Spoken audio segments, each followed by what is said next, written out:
Her mother was dying, and the man who could save her didn't know Eleanor Whitman existed. She had $12, one old horse, and 60 days before a landlord threw them both into the street. So she rode, alone, through cold Montana wind past men who laughed when she climbed down past a woman who looked at her worn coat like it was something scraped off a boot. She walked straight up to Thomas Callahan's door and asked for nothing except a chance. What she found inside that ranch wasn't just work. It was a lie that had been bleeding the man dry for 4 years, and nobody had seen it. Nobody except her. If this story belongs to every woman who ever had to fight for the people she loved, stay with us. Subscribe to this channel, hit the bell, and tell us in the comments what city you're watching from. We read every one. The letter arrived on a Tuesday. Margaret Whitman had been in bed for 11 days by then, and the letter sat on the kitchen table for 2 of those days because Nora couldn't bear to open anything that looked like bad news. The envelope was plain, no seal, no decoration, just her mother's name, written in the careful hand of someone who wrote with deliberate patience. She recognized the Callahan name on the return corner. She'd heard it spoken in this house since she was old enough to listen. When she finally opened it, she read it twice, standing at the table, and then she sat down slowly, the way a person sits when the ground has shifted beneath them, without making any sound. The letter was not unkind. It stated simply that Callahan Ranch required the services of a cook and housekeeper, beginning the first week of April. Margaret Whitman had held that position for 3 seasons before illness pulled her away, and if she was well enough to return, the position was hers. If she was not, the ranch would need to find someone else. April was in 9 days. Nora walked into the bedroom where her mother lay against the pillow, thin in a way she hadn't been 6 months ago, color in her cheeks. That wasn't health, but fever. Margaret's eyes opened when she heard the footsteps. The Callahan letter. How did you know it came? I've been expecting it. I wrote to them 3 weeks ago asking them to hold the position. Nora sat on the edge of the bed. She kept her voice level. Mama, you can't travel to Madison Valley. You can barely sit up without, I know what I can and cannot do. Margaret reached out and took her daughter's hand. But if I lose that position, we lose this house. You know that.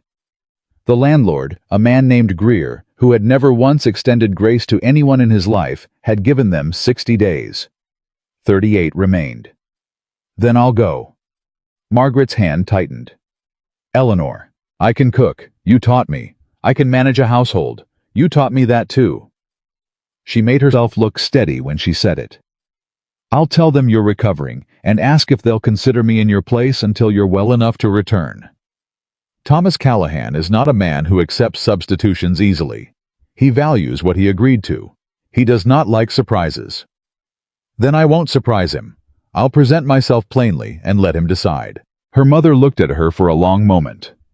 Margaret Whitman had spent her life reading people. It was a skill you developed when you worked in other people's homes, and what she read in her daughter's face now was not recklessness. It was resolve. The kind that doesn't come from courage so much as from having run out of other options. Thomas Callahan is a proud man, Margaret said finally. Don't ask him for charity. I won't.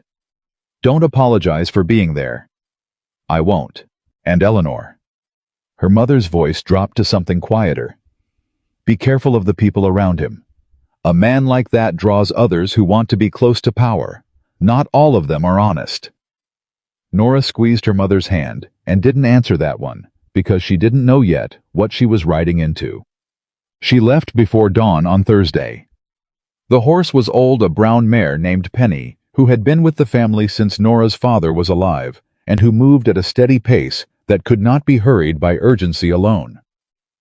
The road to Madison Valley took most of the day.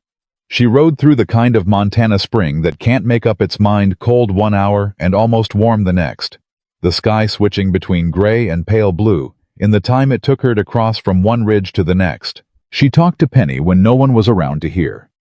She laid out the situation plainly the way she always did when she needed to think: the money, the house, the days remaining, the job. She didn't fully know how to do yet, but was committed to learning. Penny's ears moved back and forth as if she were following along. By early afternoon, Callahan Ranch appeared in the distance. It was larger than she'd imagined. Her mother had described it in practical terms: big kitchen, long dining table, a good wood stove that drew well, but she hadn't said anything about the scale of the thing. The main house was 2 stories, solidly built, the kind of structure that had been added to over time by a family that intended to stay. Around it spread outbuildings, a barn, cattle pens extending toward the hills, and in every direction, the open land of the valley that seemed to belong to this place entirely. She straightened her back and rode in. The men saw her before she reached the gate. There were 4 of them near the fence, and they stopped what they were doing in that way men do when something unexpected arrives. She kept her eyes forward. She'd grown up understanding that the first impression you made on a room full of strangers was made before you opened your mouth, and she had learned from her mother that the way to handle a hard room was to give it nothing to feed on. One of them said something she didn't quite catch. Another laughed. Then a louder voice from a young man leaning against the fence post: "That little dress doesn't look like ranch work, sweetheart." She didn't stop riding. She didn't look at him. A second voice. Maybe she got lost on the way to town. She kept her face forward and her hands steady on the reins, and she rode toward the main house. She was almost to the front when a woman stepped out onto the porch. This woman was not a servant.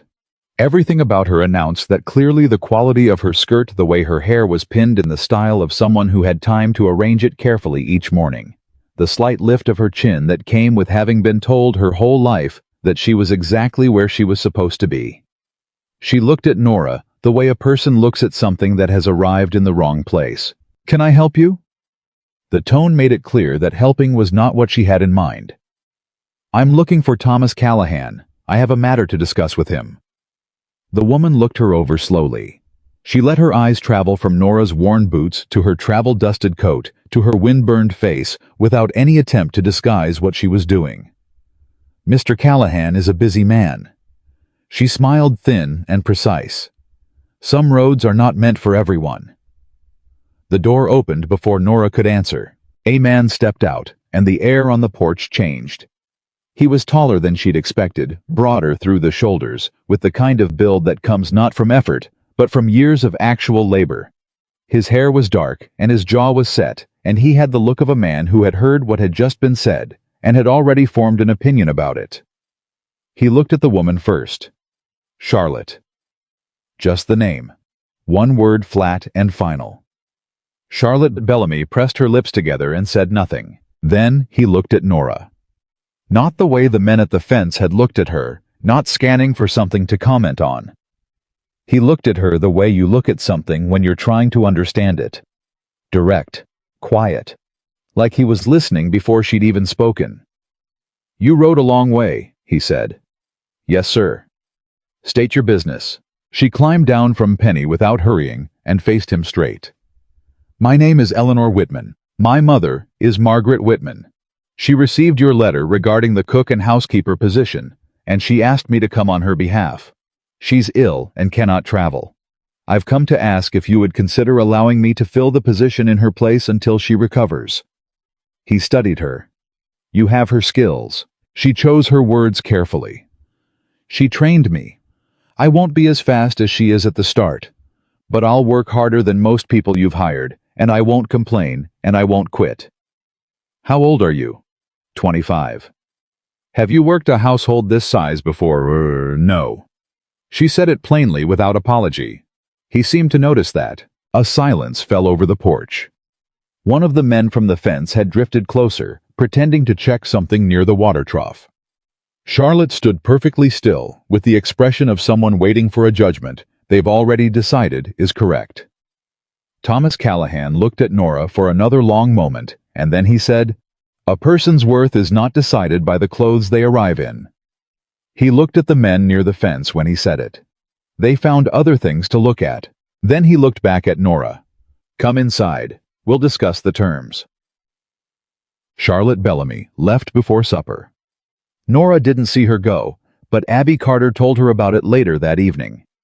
Abby was the one constant in that house, a woman of 42 with gray at her temples and a warmth in her voice that she distributed without favoritism, but not without judgment.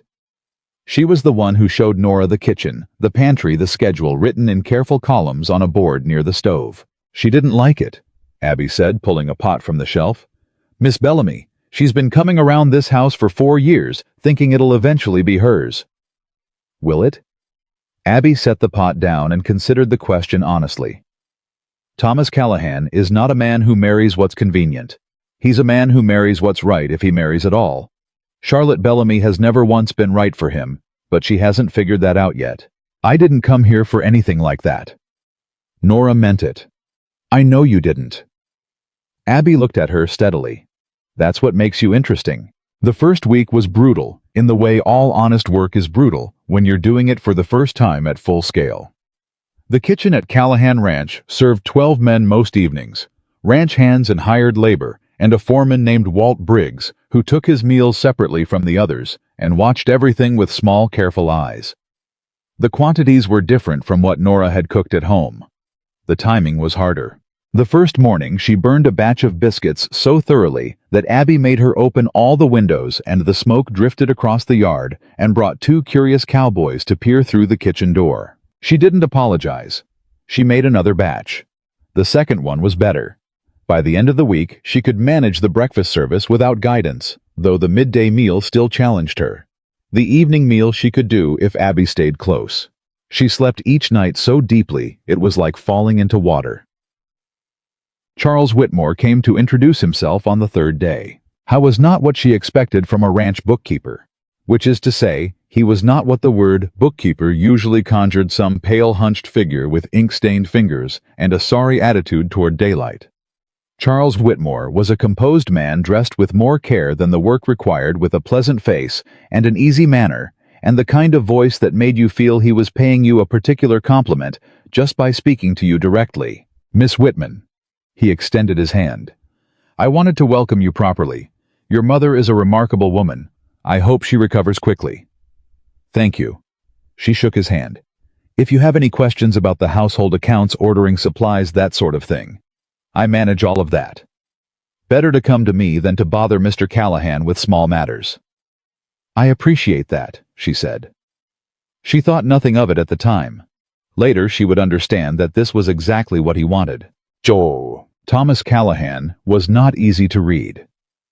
He came to the kitchen on the 4th morning, not for any particular reason she could identify, and stood near the doorway while she worked. She waited for him to say something. He didn't for a while.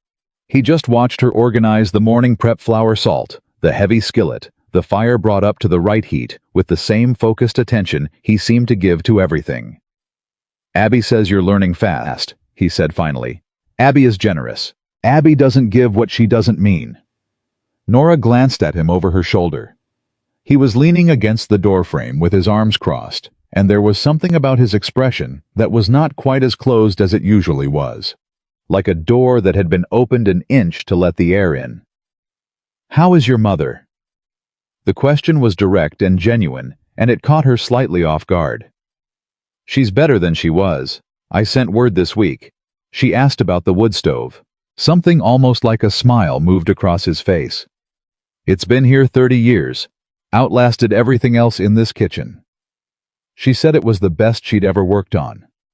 Your mother is the best cook I've ever had at this ranch. He said it simply, not as flattery. She trained you well. Nora turned back to the skillet. She trained me in what she knew. I'm still learning the rest. He was quiet a moment. Then, that's more honest than most people manage. He left before she could respond, and she stood in the kitchen with that sentence turning slowly in her head. Charlotte Bellamy returned on the 8th day. She came in the afternoon when Thomas was out in the north pasture, and Nora was in the middle of measuring flour for the evening meal. Charlotte walked into the kitchen without knocking, looked at the room and at Nora, and then sat down in the chair near the table as if she owned every inch of the space. I thought we should talk. Nora kept measuring. I'm listening. I want to be direct with you, Miss Whitman. I respect directness. Charlotte folded her hands in her lap. Her dress was the color of cream, barely a mark on it, despite having ridden here. Thomas Callahan is a good man, a serious man. He has responsibilities in this valley that extend well beyond this ranch. His standing in the community matters. The woman beside him matters. Nora set down the measuring cup. She turned and looked at Charlotte fully. A ranch wife must understand society, Charlotte continued. Not only kitchen work. There are dinners with important families, decisions about land, about reputation. A woman of this household needs to know how to... Miss Bellamy. Nora's voice was quiet and even. I came here to do a job. I am doing it. I have no designs on Thomas Callahan or this household beyond my employment. Charlotte looked at her for a long moment. The pleasant surface of her expression didn't crack, but something shifted behind it, something that wasn't quite as composed as the rest of her presentation. Women like us know where we belong, Charlotte said. Nora picked up the measuring cup. Then you have nothing to worry about. Charlotte stood and smoothed her skirt. I just want to be sure we understand each other. We do, Nora said. Good afternoon, Miss Bellamy. Charlotte left. Abby appeared from the pantry doorway 30 seconds later with the expression of someone who has been listening and has opinions about what she heard. She's been practicing that speech, Abby said. I know. You handled it well. Nora went back to the flour. Her hands were steady. Her jaw was set. I handled it the only way I know how. She found the first discrepancy on the 11th day. It was not something she was looking for. She had gone to the supply room to check the feed stock. Before placing the weekly household order, Abby had shown her that the household and the livestock orders were kept in separate ledgers, but that the storage room was shared, and she had noticed, not with suspicion, but with simple attention to number, that the quantity of grain listed in the ledger did not match what sat on the shelves. It was not a large difference, 17 pounds short. It could have been a delivery error. It could have been a recording mistake. She noted it in the margin of her own small notebook that she'd started keeping for household reference, and she thought nothing more of it that evening. She found the second discrepancy 4 days later. This one was in the kitchen supply order. A delivery of salt had been recorded as received 3 weeks ago, but the canisters on the shelf were half what the record said had arrived. Again, not impossible. Spillage. Bad packaging. A previous record that was simply wrong. She noted it. Charles Whitmore came to the kitchen again on the 15th day. He was pleasant as always. He brought with him 2 invoices from the general store in town that needed the cook's signature standard practice, he said, for household supplies to have the housekeeper sign for receipt. She looked at the invoices before she signed. One was for a large quantity of lard. The date on the delivery receipt said 2 Tuesdays ago. She had been here 2 Tuesdays ago. She had been in the kitchen all morning that Tuesday. No delivery had come. She looked at Charles. He was watching her with the same pleasant, patient expression he always wore. Is something wrong? His voice was warm and entirely untroubled. She set the pen down beside the invoice. When was this delivery made? I don't recall it. Oh, deliveries often come when the household is occupied elsewhere. The ranch hands sometimes sign for them when no one is in the house. It's common practice. I see. She picked up the pen and looked at the invoice for another moment. Then she signed it. She did not show him the notebook where she had already recorded that the lard supply on the shelf had not changed in 2 weeks. After he left, she sat at the kitchen table for a long time without moving. Her mother's words came back to her. Be careful of the people around him. Not all of them are honest. She had thought that was a warning about Charlotte Bellamy. Now she wasn't sure.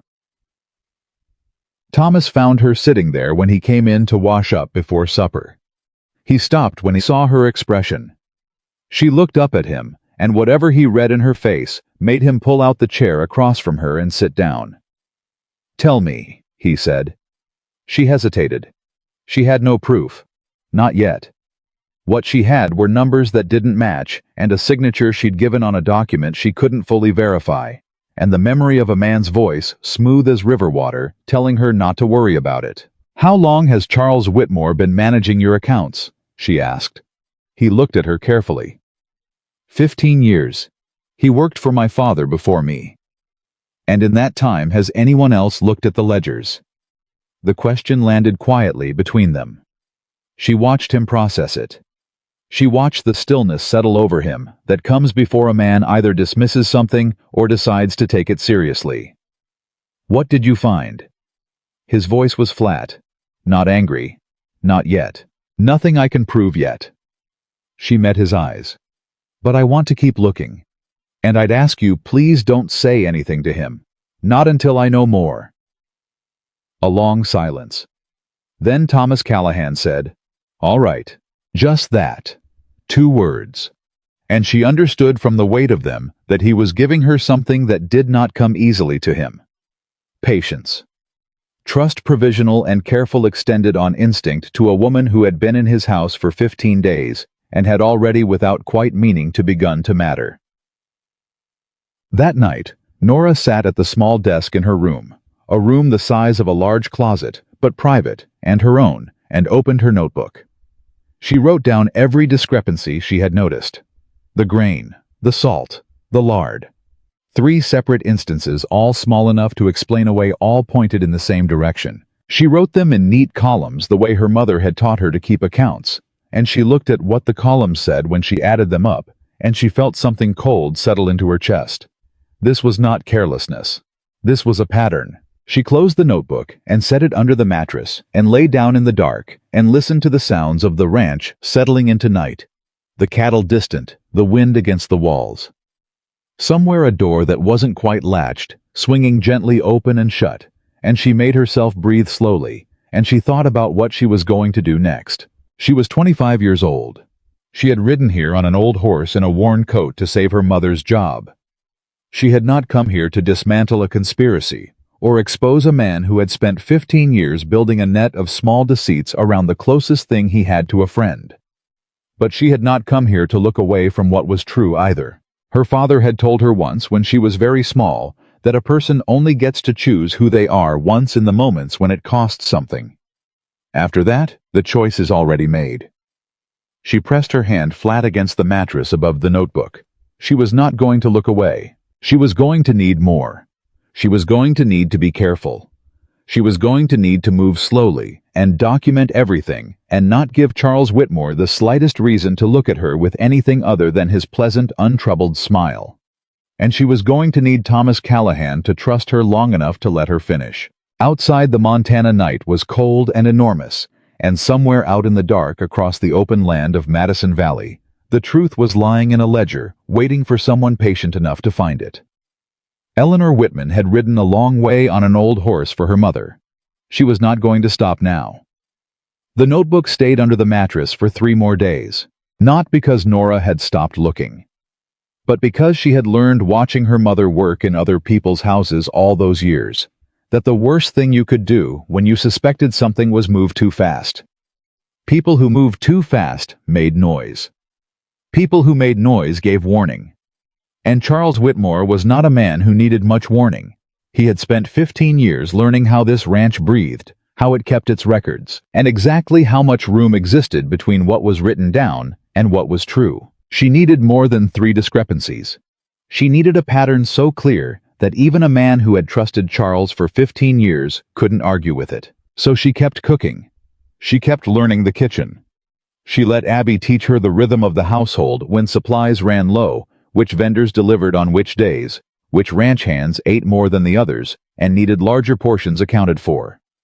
She asked questions that sounded like the questions of a new cook trying to get things right. She listened to every answer twice, once for the information, and once for what the information told her about the system Charles had built around it. Walt Briggs the foreman watched her with those small, careful eyes of his and said very little. She couldn't read him yet. He was neither friendly nor hostile, just observant in the way of a man who had learned to keep his opinions close until he was sure they were worth the risk of sharing. Thomas gave her the space she'd asked for. He didn't press. He didn't bring up their conversation in the kitchen again, and neither did she. But she felt his attention differently after that evening, like a hand that wasn't touching her, but was close enough that she knew it was there. On the 18th day, the feed merchant came to deliver. His name was Gus Pollard, a weathered man of about 60 who had been supplying Callahan Ranch for years and who had the comfortable manner of someone whose relationship with the place predated most of the people currently on it. He came with 2 of his men and a loaded wagon, and the unloading took the better part of an hour.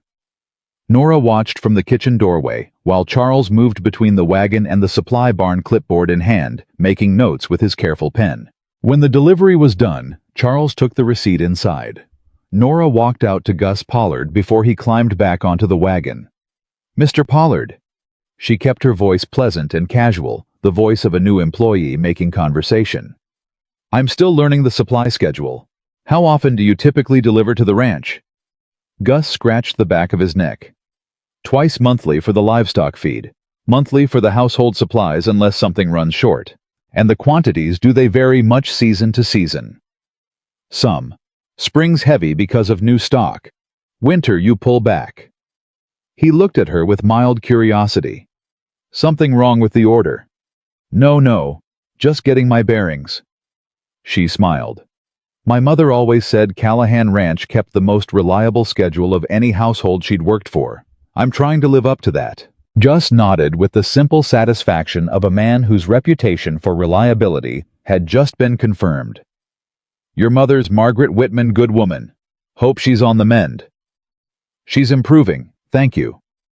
He drove away, and Nora went back inside, and in the quiet of the pantry, she wrote down what he'd told her about delivery frequency and seasonal quantities, and she compared it against the ledger entries she had memorized from the supply room. The numbers Charles had recorded were consistently higher than what Gus Pollard described as normal for this season. Not dramatically higher, just steadily, reliably, carefully higher. She closed her notebook and pressed her back against the pantry shelf and breathed. There it was. She was not the only one watching Charles Whitmore, though she didn't know that yet. Walt Briggs had been foreman of Callahan Ranch for 7 years, and in that time he had noticed things he didn't speak of because he had no proof, and because a man in his position did not make accusations against a man in Charles's position without proof that would hold up to questioning. But Walt had a memory for number, the way some men had a memory for faces, and over the years he had accumulated a private inventory of small wrongnesses that he kept in his head like a list of debts he hadn't yet decided to collect. He came to the kitchen on the 19th evening while Nora was cleaning up after supper. Abby had gone to bed early with a headache. The kitchen was quiet. Walt stood in the doorway for a moment before she noticed him. "Mr. Briggs." She reached for a cloth. "Supper's finished, but there's still some stew if you're hungry. I already ate." He came inside and sat down at the far end of the table, not casually the way the hands sometimes sat, but deliberately like a man who had decided to be somewhere and intended to stay there. "You've been asking questions." She kept wiping the counter. "I ask a lot of questions. New position." "You asked Gus Pollard about delivery schedules." She turned. Walt's expression was even unreadable. She looked at him for a moment and decided quickly and without complete certainty that he was not asking in order to report back to Charles. There was something in the way he'd said it, not accusatory, not warning her off, just stating a fact and waiting to see what she'd do with it. "I notice some things don't match," she said carefully. "In the ledgers. In the supply records." A silence. Walt folded his hands on the table. "How long have you been keeping track?" "Since the 11th day." He looked at her steadily. "I've been keeping track for 4 years." The air went out of the room. Nora set the cloth down and pulled out the chair across from him. She sat. 4 years. No proof, just numbers in my head. A man like Charles, he doesn't make the kind of mistake you can point at once. He makes 100 small ones and spaces them so far apart that any one of them looks like an error. Walt's jaw worked. "I've worked for Thomas Callahan for 7 years, his father before him for 2. This ranch built those men from nothing into something real. And I've watched that something get slowly drained for 4 years and haven't been able to do a thing about it." She pulled the notebook from her apron pocket and set it on the table between them. Walt looked at it. He reached out and opened it. He read slowly, his finger moving down each column, and his expression didn't change. But something behind his eyes did something that looked like relief and anger arriving at the same time. "You've been here 19 days, he said. "Yes." "You found all of this in 19 days. My mother taught me to notice what doesn't add up." She watched him. "What have you got that's not in there?" Walt Briggs reached into his shirt pocket and pulled out a folded piece of paper. He set it beside her notebook. She unfolded it carefully. It was a list written in Walt's sparse handwriting. Dates, quantities, brief notations. Going back almost 3 years. I didn't know what to do with it, he said quietly. Thomas trusts him, has trusted him his whole life. I come to him with this, no documentation, just my word against Charles's word. I know how that ends. It doesn't end that way if we put it together. She looked up. Your dates, my records, Gus Pollard's delivery patterns. It's not one man's word. It's a chain. Walt looked at her for a long time. He had the expression of a man deciding something important, and she gave him the time to decide it. All right, he said finally. But we do this carefully. We don't move until we have enough that there's no room for him to talk his way out. Agreed. He folded his list and handed it to her. She tucked it into the notebook. One more thing. He hesitated. Charles knows you've been looking. I can't prove that either. But I've seen him watching you. Not the way a man watches someone he's comfortable with. The cold thing she'd felt in her chest 3 nights ago came back. I'll be careful. More than careful. Walt stood. He's been in this house 15 years. He knows where everything is, including the things you might think are hidden. After he left, Nora sat at the kitchen table for a long time. Then she went to her room, took the notebook from her apron, and moved it from under the mattress to a new place behind the loose board she'd noticed on the 3rd day when she'd caught a draft from the wall and pressed her hand against the plank to feel where it was coming from. She pressed the board back into place and stood up and dusted her hands and went back to the kitchen to finish the cleaning she'd left undone. Charles Whitmore came to see her the next morning. He brought coffee, an unexpected gesture that announced itself as something other than courtesy. And he set a cup in front of her at the kitchen table with a smile that had been practiced so many times it had become something like a reflex. I heard you spoke with Gus Pollard yesterday, he said. I did. He seemed like a good man. He is. Very reliable. Charles wrapped his hands around his own cup. You know, Miss Whitman, managing the supply chain for a ranch this size is considerably more complex than it appears. There are variables that don't show up neatly in the records, quality discounts, bulk adjustments, seasonal pricing agreements that are negotiated verbally. She looked at him across the table with the most open, interested expression she could produce. I hadn't thought about that. I suppose there's a lot I still don't understand about how the accounts work. Exactly. The relief that moved across his face was very slight, very brief, and very real. He covered it quickly. I only mention it because I'd hate for you to draw incorrect conclusions from figures that are missing context. If you ever have questions about the household accounts, please come to me. That's what I'm here for. She thanked him. She let him believe the conversation had gone exactly the way he'd planned it. She watched him leave the kitchen with the unhurried manner of a man who has just confirmed that a small worry was nothing after all. Then she opened her notebook and wrote down every word he'd said with the date and the time. The letter from her mother arrived that afternoon. Margaret was improving. The fever had broken, the doctor said. Another 2 weeks of rest would see her strong enough to travel. She wrote in the careful, disciplined hand of a woman who had spent her life communicating and writing with employers and merchants and neighbors who held her livelihood in their hands. She asked about the wood stove. She asked about Abby. She asked about Thomas Callahan in the particular way of a mother who is asking about something she suspects has changed. At the bottom, in smaller writing, as if she'd added it as an afterthought. Be the kind of woman your father believed you were. Nora folded the letter and held it in her lap for a minute. Then she put it away and went back to work. Charlotte Bellamy returned on the 22nd day, and this time she brought reinforcements. She came with 2 women from town. Mrs. Helena Price, whose husband owned the lumber yard, and a younger woman named Louise Decker, whose opinion of herself exceeded her accomplishments considerably.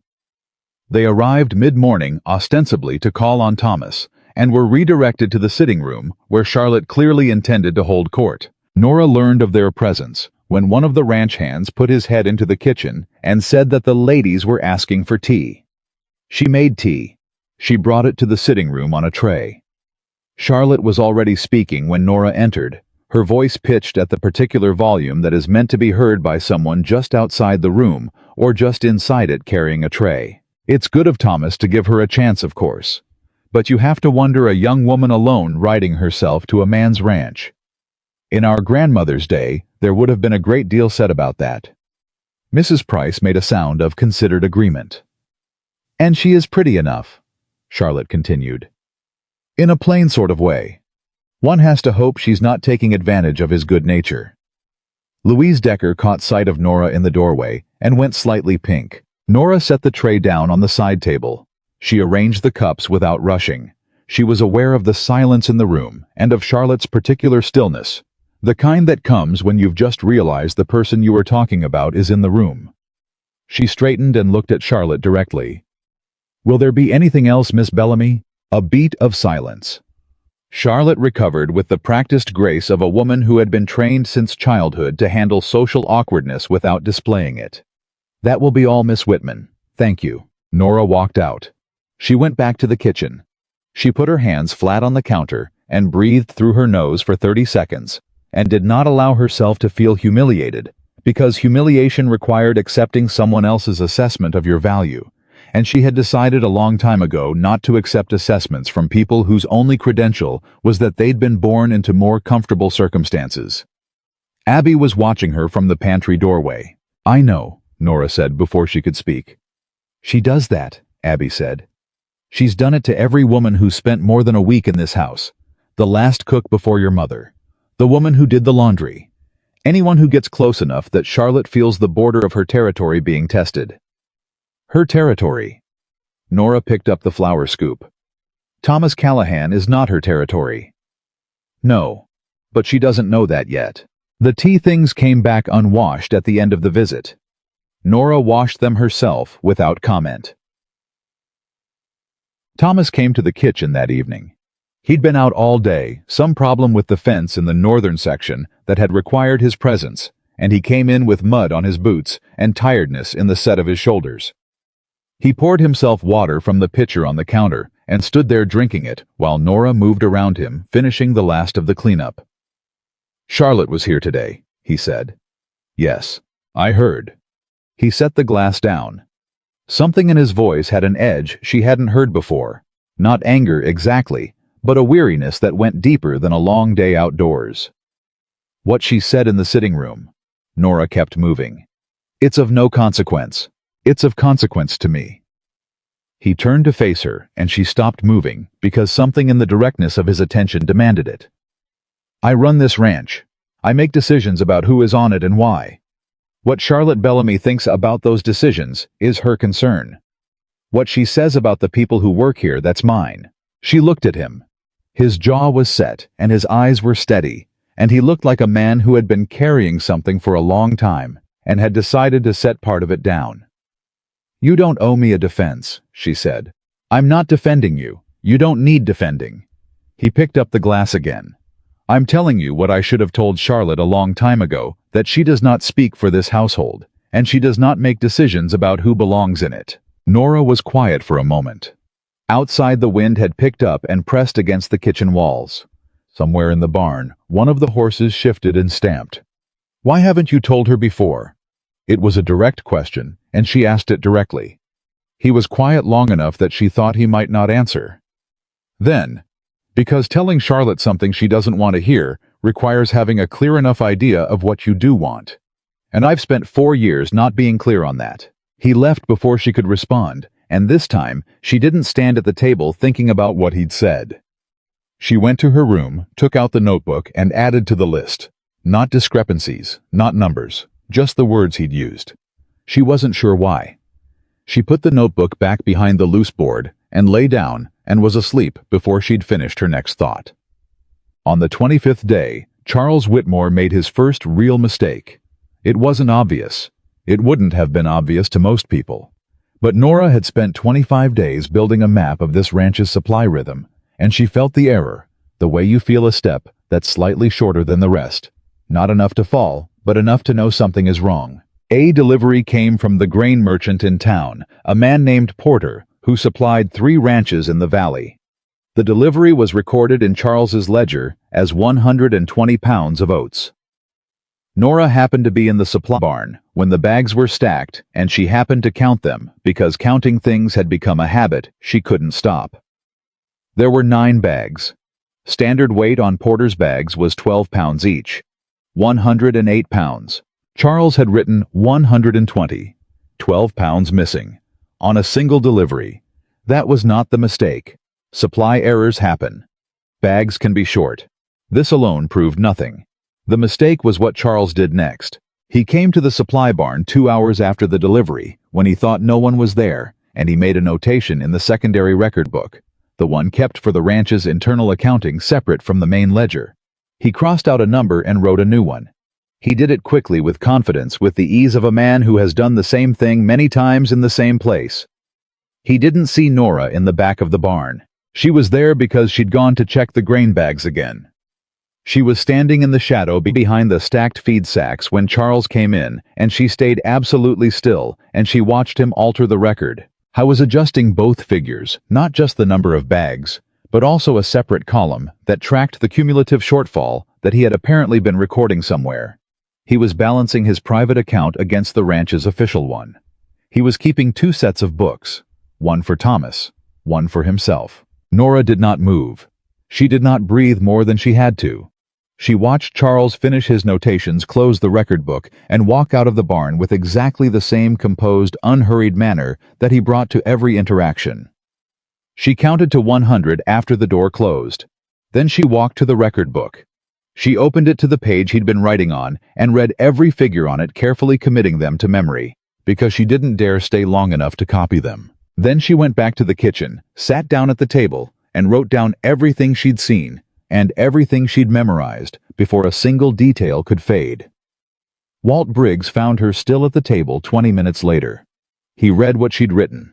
His expression didn't break, but she heard his breath change just slightly when he got to the part about the 2 sets of books.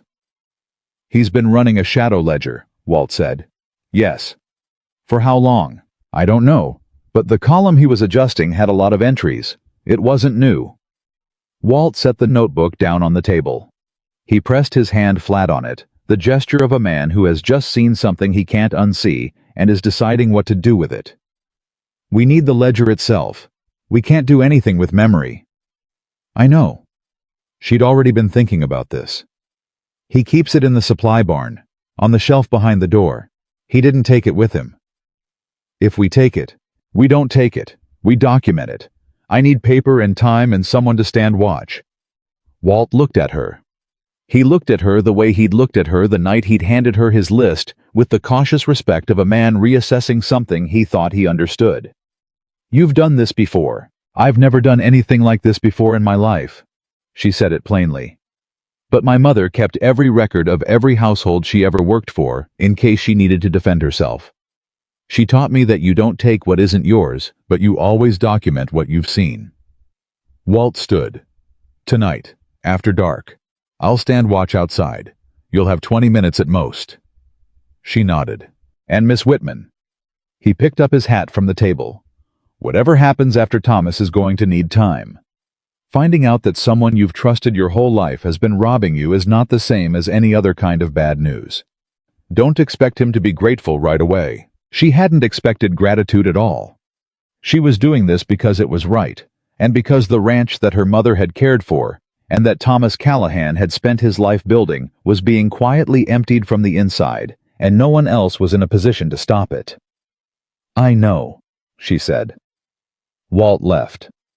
The kitchen was quiet. She sat for another moment with her hands around a cold cup of coffee. Outside Madison Valley was settling into a cool spring evening. The kind of evening where the land felt larger than usual, and the sky pressed down close, and everything seemed very clear and very still. She thought about her mother in the narrow house back home, slowly getting better, counting the days until she could return to work. She thought about what her father had told her when she was small, that the only choice that matters is the one that costs something. She picked up the cold coffee, drank it, and started planning for tonight. At 9:30, with the ranch hands settled in the bunkhouse and the main house dark, except for a single light in Thomas's study. Nora crossed the yard to the supply barn. Walt was already there, positioned at the corner where he could see both the bunkhouse and the path from the house. He gave her a single nod. She went inside. The supply barn at night was a different place. She moved by feel and memory past the grain sacks and the feed barrels to the shelf behind the door. Her fingers found the record book. She pulled it free carefully and opened it near the window where the moonlight was strong enough to read by. She had a folded set of blank pages tucked inside her apron. She began to copy. The figures were detailed and methodical, and they covered 4 years. Charles Whitmore had not been impulsive or greedy in any obvious way. He had been patient and systematic, and had constructed a pattern of small appropriations so carefully designed that no single entry would ever have raised a question on its own. But together, laid out in one place, they added up to something that Nora could not yet calculate exactly, but that was clearly substantial. Enough to matter, enough to damage. She copied as fast as she dared. Her hand was steady. She did not rush to the point of sloppiness. She had been inside for 13 minutes when Walt tapped twice on the wall. Someone was coming. She closed the record book and replaced it on the shelf in one motion. She folded her papers and pushed them inside her apron. She moved to the back of the barn and crouched behind the grain sacks. The door opened. Charles Whitmore stepped inside. He had a lantern. He moved to the shelf and picked up the record book and opened it. He stood there for a moment, looking at the page she had been copying from, and his expression in the lantern light was unreadable. He turned a page, then another. He closed the book, set it back on the shelf, and stood perfectly still for a moment. Then he turned and looked directly at the back of the barn. The lantern didn't reach that far. She was in complete darkness. She did not move, did not breathe. He stood looking for 30 seconds. Then he turned and walked out of the barn. She stayed in this dark for another full minute after the door closed. Then she straightened up slowly and exhaled. He didn't know what he'd seen, or rather, what he suspected he'd seen. But she understood with a cold clarity that settled into her bones that Charles Whitmore had just realized something had shifted. She didn't have much time left. She crossed the yard quickly and went back to the kitchen, and from there to her room, and she took out her copies and the notebook, and she worked by candlelight until the figures were fully transferred, and every entry was accounted for, and the picture was complete enough to show someone who needed to see it. Then she sat back and looked at what she had. It was enough. Not everything, not all 4 years perfectly documented, but enough. A pattern clear enough that even a man who trusted with his whole heart could not argue with it. A chain of evidence that connected delivery records, ledger entries, supply shortfalls, and Charles's own shadow accounting into a single coherent picture of what had been happening to Callahan Ranch for 4 years. She sat quietly for a while. The candle burned. The ranch was silent. She thought about the moment in front of her, what it would mean to walk to Thomas Callahan's study and lay this down in front of him. She thought about his face when she'd asked how long Charles had been managing accounts and the stillness that had come over him before he'd said all right. She thought about what Walt had said, that finding out someone you'd trusted your whole life had been robbing you was not the same as any other kind of bad news. She was not afraid of that moment. She was ready for it. But she understood with a weight that sat somewhere between her ribs that what came after it would be the hardest part of everything, not for her, but for him. She blew out this candle and lay down in the dark. Tomorrow, she decided. First light. When he was clear-headed and the ranch was quiet, and she could give him the truth in a room without an audience. The night was long. She didn't sleep much. But when she finally did, it was the sleep of someone who had made a decision and intended to keep it. She was up before dawn. The kitchen was cold when she came in, and she built the fire and put water on and stood with her back to the stove, the way she always did in those first quiet minutes before the ranch woke up. But this morning, she wasn't thinking about breakfast. She was thinking about the folded papers in her apron pocket, and the man sitting alone in his study, who had stayed up late. She'd seen the light under his door when she'd passed at midnight, and who was about to have his understanding of 15 years rearranged entirely. She heard him come down the back stairs at first light. Thomas moved through the house the way he always did, without excess, without noise, with the deliberate economy of a man who has never seen the point of announcing himself. He came into the kitchen and stopped when he saw her standing there already dressed and waiting, and something in her posture told him this was not a normal morning because he didn't reach for the coffee. He just looked at her. "I need to show you something," she said. She spread the papers on the kitchen table. She had organized them the way her mother had taught her to organize anything you needed someone else to understand.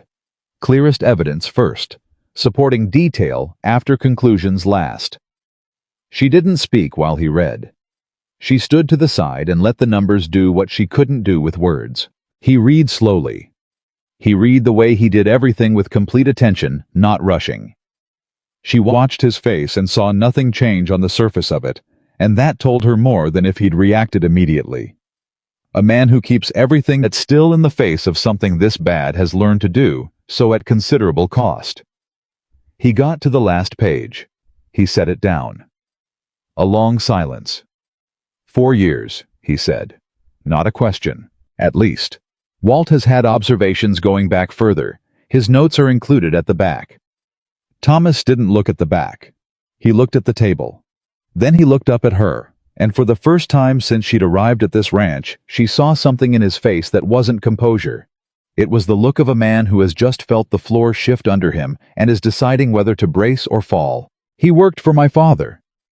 His voice was flat and careful in the way of someone controlling something that wants very much not to be controlled. "When my father was dying, Charles was the one who kept this ranch running. I was 24 years old. I didn't know what I was doing. He kept everything together. I know. I trusted him because my father trusted him. I know that too." His jaw worked. He looked back at the papers. She could see him doing the same thing she'd done at that kitchen table, running the years backward, recalculating everything that had seemed like difficulty or loss or bad luck, recategorizing it in the new light of what the numbers showed. "This isn't everything," she said quietly. "He's been careful, but what's here is enough to present to a judge." Thomas stood up from the table. He walked to the window and stood there with his back to her, and she gave him the space to stand with what he'd just learned without having to hold his face in order for someone else. She poured coffee and set it on the table beside the papers and waited. When he turned back around, the composure was restored. But it was different now, not the natural composure of a man in command of his surroundings, but the deliberate composure of a man who has decided to function despite what he's feeling. She respected it, even though she knew it would cost him later. "We do this correctly," he said. "I won't have it handled badly. If it falls apart because we move too fast, Charles walks away. Walt and I have been thinking about that. There's a judge in Bozeman, a man named Aldred, who has handled land fraud cases. If we send for him before we say anything to Charles, he can arrive before Charles has any reason to run." Thomas looked at her. "You've already thought through the next step." "I thought through several steps." She met his eyes. "I've had a few sleepless nights." Something crossed his face that might in a different moment have been something close to warmth. "Send for Aldred," he said. "I'll write the letter. Today. There's one more thing." She steadied herself. "Charles knows something has shifted. He came to the supply barn last night. He didn't find me, I don't think, but he was checking." Thomas was very still. "You were in the supply barn at night." Walt stood watch. He looked at her for a moment with an expression she couldn't fully read. Then he said, "You took a real risk." "Yes." "Don't do that again without telling me first." It was not a command.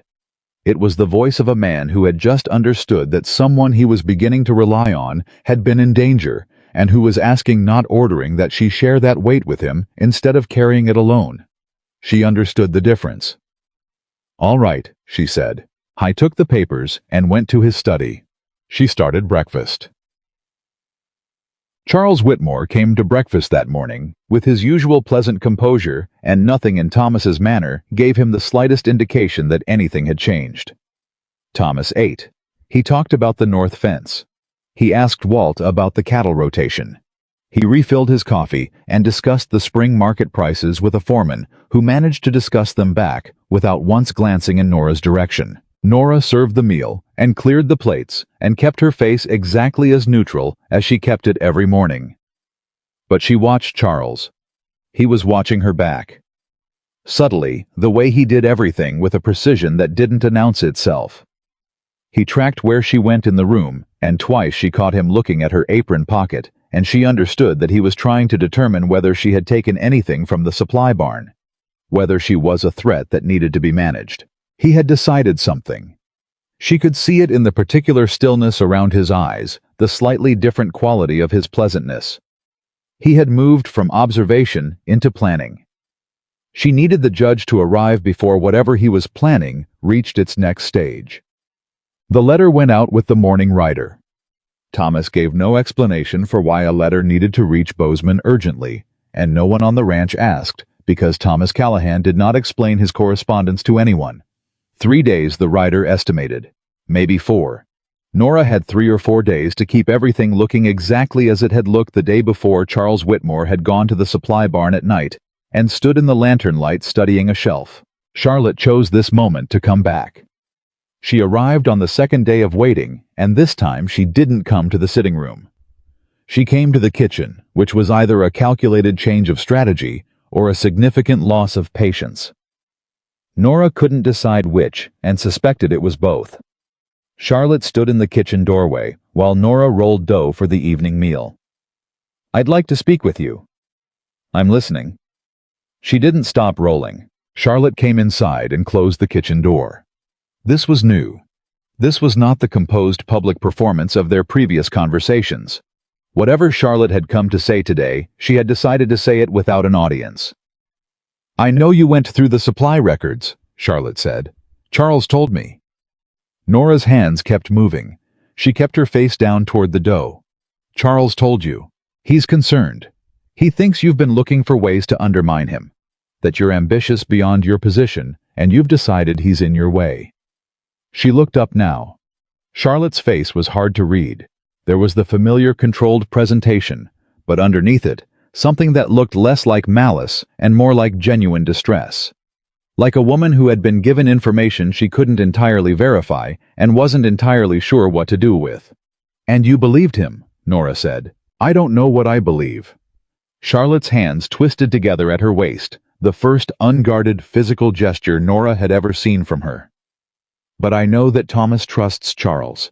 And I know that if you go to him with some half-constructed accusation, and it falls apart, the only person who loses is you." "Is that concern for me, Miss Bellamy? Or concern about what happens to this household if Thomas is wrong about something?" Silence. Charlotte looked at her, and for one unguarded moment, something behind her eyes shifted, something that wasn't calculation or social performance, but just a person standing in a kitchen, not knowing what to do with what they'd been told. "Charles came to you," Nora said carefully. "He told you I'd been asking questions. He asked you to come here." Charlotte's chin lifted. "He mentioned it in conversation. He sent you here because he thinks I'll listen to you more than I'll listen to him. Because he needs me to stop before I find something he can't explain." She set the rolling pin down. "Charlotte, what exactly did he tell you?" The silence was longer this time. Charlotte looked at the kitchen table. She looked at the door. She looked like a woman doing arithmetic on something she didn't want the answer to. "He said you'd been going through records that weren't yours to examine." Her voice had lost its social polish. "He said you'd been moving things in the supply barn. He said he was worried about what you might take."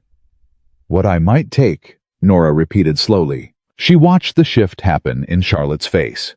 It was gradual, and then sudden, the way understanding always arrives slow, and then all at once. Charlotte was a woman who had lived in society her whole life, and had therefore become, whether she'd intended to or not, an expert in the gap between what people said and what they meant. She had heard Charles Whitmore tell her that Nora was a thief, and she had just heard Nora repeat those words back to her in a tone that made them sit differently. "He asked you to warn me off," Charlotte said, quietly. Not a question anymore. "Yes." Charlotte stood very still. Then she pulled out the kitchen chair and sat down in it, and the gesture was so uncharacteristic, Charlotte Bellamy did not simply sit in other people's kitchens, that Nora understood something real had just shifted. "If you've found something," Charlotte said, "and you're right, Thomas needs to know." He already does. Another silence. Longer than the others. How long have you known? Charlotte asked. Long enough. Charlotte looked at her hands for a moment. When she looked up, the expression on her face was not one Nora had seen from her before. Not the polished social smile. Not the cold assessment. Not the careful performance of a woman maintaining her position. It was just a person sitting with the uncomfortable reality that they had nearly been used as a tool by someone they'd trusted. Is there anything I can do? Charlotte asked. Nora thought about this. Then, don't speak to Charles again before the judge arrives. Don't tell him you came here. Don't tell him anything about this conversation. The judge. Charlotte's face went still. You've already sent for a judge. Thomas sent for him. Charlotte absorbed this. She stood slowly, smoothed her skirt the way she always did, and moved toward the door. At the threshold she stopped. I owe you an apology. She said it to the door, not to Nora. For the things I said in the sitting room, and before. Nora picked up the rolling pin. You can make it up to me by doing what I asked. Charlotte left. Nora stood in the kitchen for a moment, in the particular silence of something that has just changed shape, and then she went back to the dough. That evening, Charles Whitmore did something he had never done before. He went to Thomas directly. Nora didn't hear the conversation. It happened in the study behind a closed door, but she heard the study door open and close, and she saw Thomas's face when he came into the kitchen afterward, and she understood immediately that Charles had moved first. Thomas sat down at the kitchen table. He set his hands flat on the surface. His jaw was a hard line. He came to me, Thomas said. He told me you've been going through the supply records without authorization, that you've been removing documents, that he believes you may have been stealing, taking small amounts from the supplies and recording it in the ledger as his error. The room was very quiet. Nora set down the pot she was holding. She turned and looked at Thomas fully. And, she asked. He looked back at her. And I told him I'd look into it. She waited. I didn't tell him I'd already looked into it. His eyes were steady. I didn't tell him about the judge. I didn't tell him anything that changes what's coming. But I needed you to know what he said. She understood what he was really saying. He was telling her that Charles had just played his hand, had gone on offense, because he'd realized he was running out of time. And that Thomas had held his position and given nothing away. And that he was telling her because they were in this together now, whether either of them had explicitly agreed to that or not. He's going to move the record book, she said. The shadow ledger. Now that he knows someone is close, he'll hide it or destroy it. I know. Walt needs to get it tonight. Thomas was already standing. I'll send Walt now. He was at the door when she said, Thomas. He stopped. She looked at him across the kitchen. He's going to try to discredit me before the judge arrives. Whatever he does next, it's going to be aimed at making you doubt what I showed you. Thomas held her gaze for a moment. The same quality of attention he'd given her the morning she first spread the papers on the table, complete and direct, like listening before speaking. He should have thought about that before he robbed my father, he said. He left. She stood in the kitchen and let out a long, slow breath. Walt got the record book. He came to her room an hour later and knocked twice and pressed the book into her hands without speaking. His face was the face of a man who had just done something that couldn't be undone and who was at peace with it. She took the book, wrapped it in cloth, and added it to the hidden space behind the loose board alongside everything else she'd accumulated. The board went back into place. 3 things were now in that wall. The notebook, the copied figures, and the original shadow ledger in Charles Whitmore's own hand. 4 years of careful, systematic theft, written by the thief himself. It was enough. It was more than enough. Now they needed the judge to arrive before Charles realized the book was gone. He realized it the next morning. She knew the moment she saw his face at breakfast, not broken, not panicked, but changed in a way that the casual observer would miss entirely. The pleasantness was still there. The composed manner was still there. But the particular ease that came from feeling in control had gone out of his eyes, and in its place was something colder and more careful. He was calculating. She kept serving breakfast. She kept her face open and unhurried. She refilled Thomas's coffee and brought more bread and moved around the dining room with the practiced efficiency of a woman who had been doing this for weeks and had nothing on her mind except the morning meal. Charles excused himself early, said he had correspondence to attend to. Walt caught her eye across the room. She gave him the smallest possible nod. The judge arrived on the afternoon of the fourth day. His name was Aldred, a compact man of about 55, with a face that had seen considerable human misbehavior and had decided to find it instructive rather than surprising. He arrived without fanfare, which Thomas had requested, and Thomas brought him in through the back of the house and straight to the study. Nora was called in 20 minutes later. She brought the notebook, the copied figures, and the shadow ledger wrapped in cloth. She set them on Thomas's desk. She explained in the organized and sequential manner she'd been rehearsing since the night she first wrote everything down. Down what she had found, how she had found it, what Walt had corroborated, and what the record book in Charles's own hand documented. Judge Aldred read everything without speaking. He asked 3 precise questions about the delivery dates. He asked Walt brought in separately 2 more questions about the pattern he'd observed over 4 years. Then he looked at Thomas. "This is sufficient," Aldred said. "More than sufficient. The shadow ledger alone is—" He paused, choosing words carefully. "I've seen cleaner cases go to trial with less." Thomas's face was controlled. "What happens now?" "I'll need to speak with Mr. Whitmore, formally, with witnesses." Aldred looked at Nora. "You documented this well, Miss Whitman. Better than many trained men I've worked with." She said nothing. There was nothing to say. Thomas walked to the window. He stood there for a moment. Then he turned around and said, "Bring him in." Charles Whitmore came to the study, not knowing why he'd been summoned. Or rather, he knew something had happened, because Charles Whitmore had been reading rooms his entire professional life. And the room he walked into now was arranged differently from any he'd walked into at Callahan Ranch before. Thomas behind the desk. Walt standing near the door. A stranger in a formal coat with papers on the table. And Nora standing to the side in the particular posture of someone who has finished what they came to do and is waiting for the world to catch up. He saw the record book on the desk.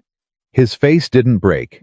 She watched it, and it didn't break, not in the way of a man who has been caught, but in the way of a man who has known for several days that this moment was coming, and has spent those days deciding how to face it. He was still composed. He was still in some essential way the man who had spent 15 years making himself indispensable through precision and patience. But his hands told the truth, his face refused to. They were still. Perfectly, deliberately, effortfully still. The stillness of a man holding himself together through force of will. Judge Aldred stated Charles's name. He stated the charges. He cited the specific entries in the record book. He was thorough and methodical and entirely without drama. Charles let the reading finish. Then he looked at Thomas. "Thomas." His voice was even. "You've known me your whole life." Thomas looked back at him. His face was stone. "I thought I did. This is—" Charles stopped. He looked at the record book on the desk. He looked at Nora. Something moved behind his eyes. Not guilt, or not only guilt, but the particular bitterness of a man who has constructed something elaborate and watched it dismantle in front of him. "You have no idea what it cost to keep this ranch solvent after your father got sick. The decisions I made. The things I held together while you were still learning what you were doing." "I know what you held together," Thomas said. "I also know what you took while you were doing it. Small amounts, adjustments. The ranch could absorb it and you know. Don't." Thomas's voice was quiet, but the word landed like something heavy. "Don't tell me what my ranch could absorb. It's my ranch. My father built it. You sat at his table for 20 years and took from it for 4. Worst kind. Not empty, but full packed with 15 years of trust and the wreckage of it." Charles looked at the room. He looked at Walt, who looked back at him with the expression of a man who has waited 4 years for this moment and finds it both better and sadder than he expected. He looked at Aldred, who was writing.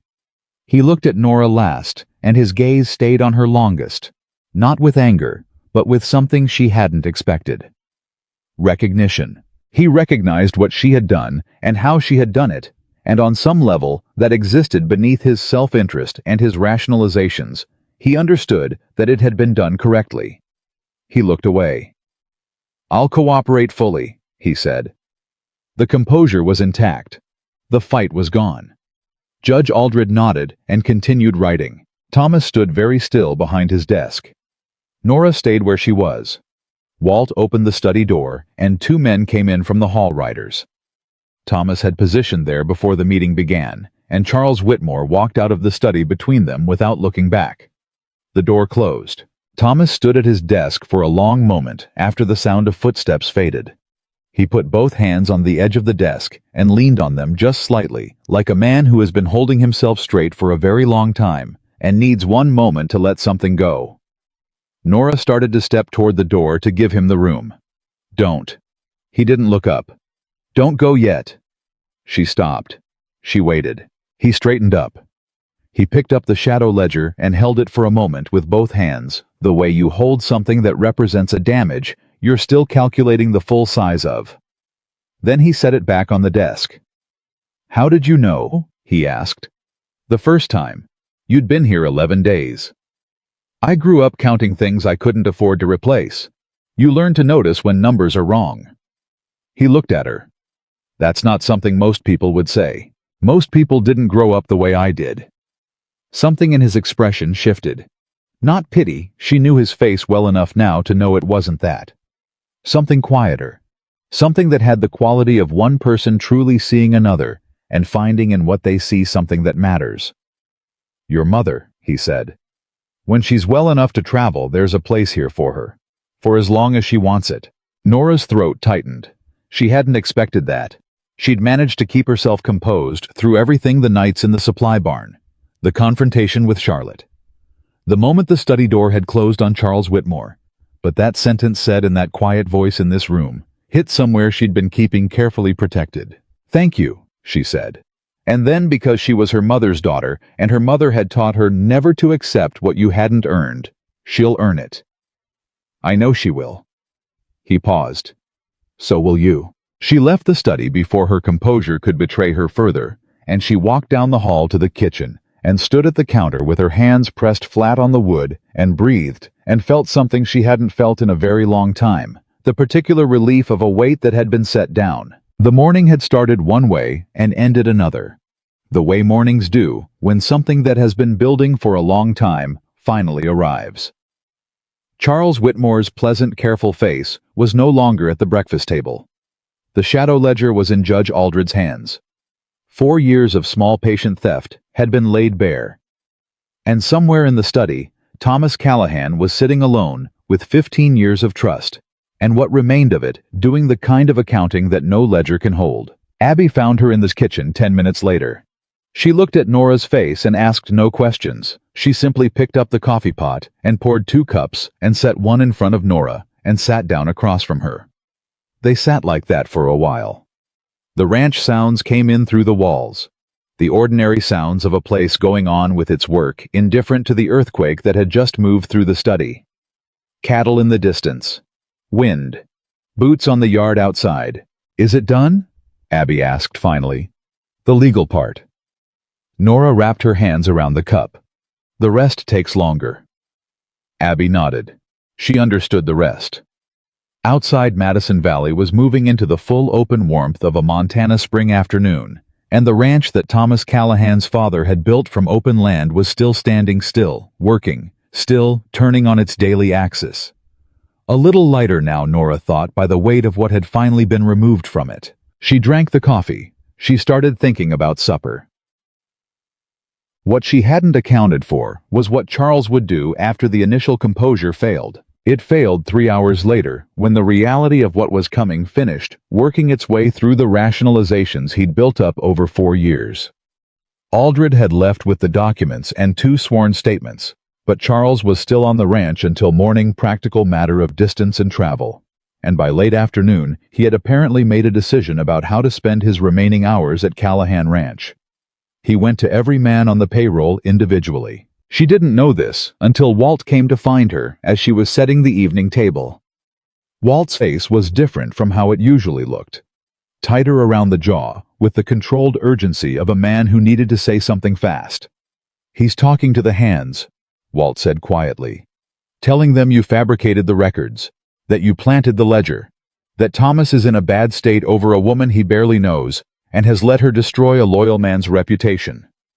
The air went cold around her. She thought about the hands, 12 men who had worked here in some cases for years, who had known Charles for as long as they'd worked for Thomas, who had never had any reason to form an opinion about Eleanor Whitman, one way or another, until 5 weeks ago. "How many are listening?" she asked. "Enough to matter. 3 of the longer-serving ones are going to Thomas right now to ask him directly." She was already moving toward the door. Walt caught her arm. "Let Thomas handle it," he said. "If you go out there now, it looks like what Charles said it is." She stopped. She hated that he was right. She stood in the kitchen and waited, and the waiting was worse than anything else she'd done in the past 5 weeks, because this was the one thing she couldn't fix with a notebook and a careful hand and a willingness to stay up late. This was about who these men decided to believe, and she had no document for that. Thomas was outside for 45 minutes. When he came back in, he came straight to the kitchen. His boots were loud in the hall, and then he was in the doorway, and she was looking at his face trying to read it, and what she found there was something she hadn't expected. Not anger, not doubt.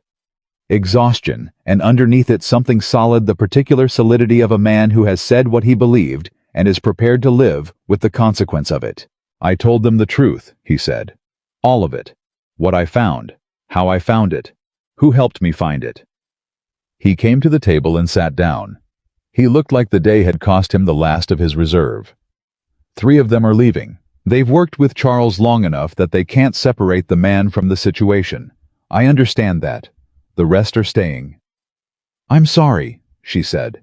And she meant it not for what she'd done, but for what it had cost him in the people who'd chosen to leave. He shook his head. "Don't apologize for the truth." He looked up at her. "I've been thinking about something you said on the first day. When I asked what you came here for, and you said you'd ask me for a chance." She waited. "You asked for a chance," he said. "I gave you one. And what you did with it." He stopped. He looked at the table.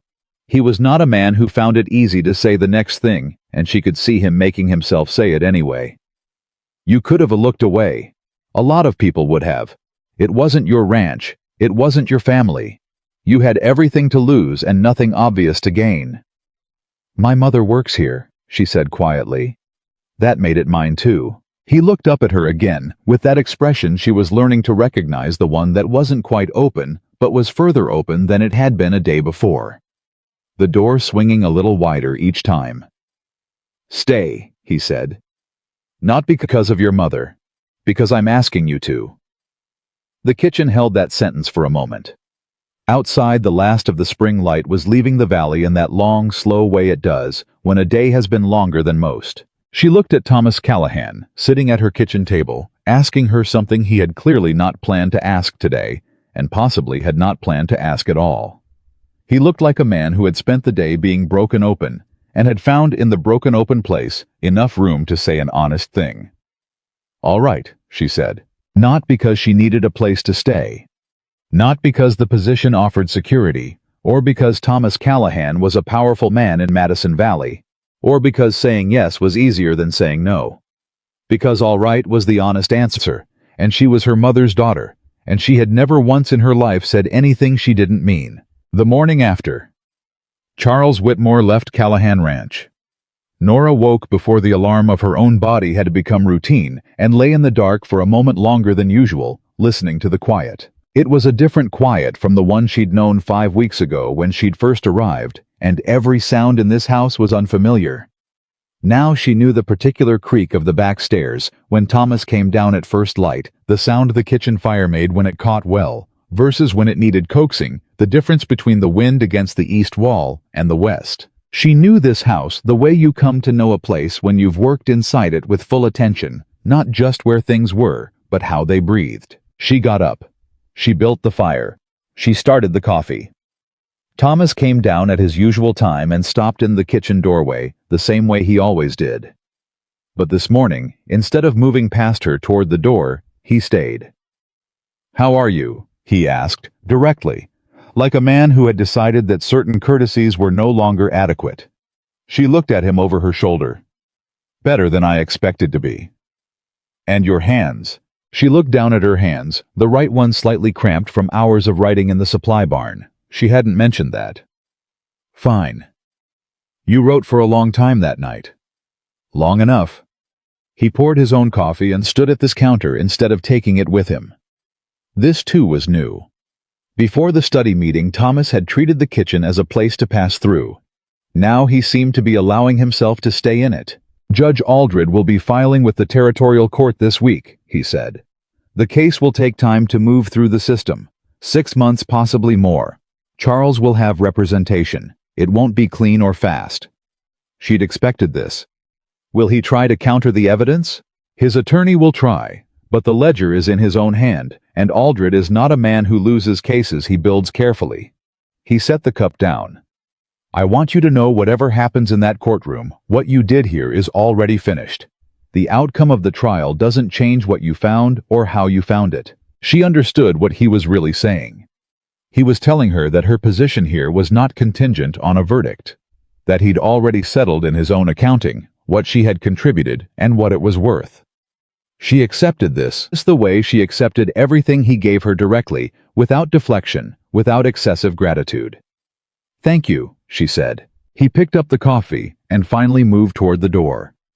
At the threshold, he stopped the way he'd been stopping more often lately, as if he kept remembering one more thing he hadn't planned to say. "Charlotte Bellamy came by yesterday afternoon, while you were in the kitchen." Nora stilled. "She wanted to speak with me, about you." He paused, choosing words. "She told me she'd come here to warn you off on Charles's behalf, that he'd asked her to, and that she'd decided after speaking with you that she owed me the truth of that." He looked at Nora steadily.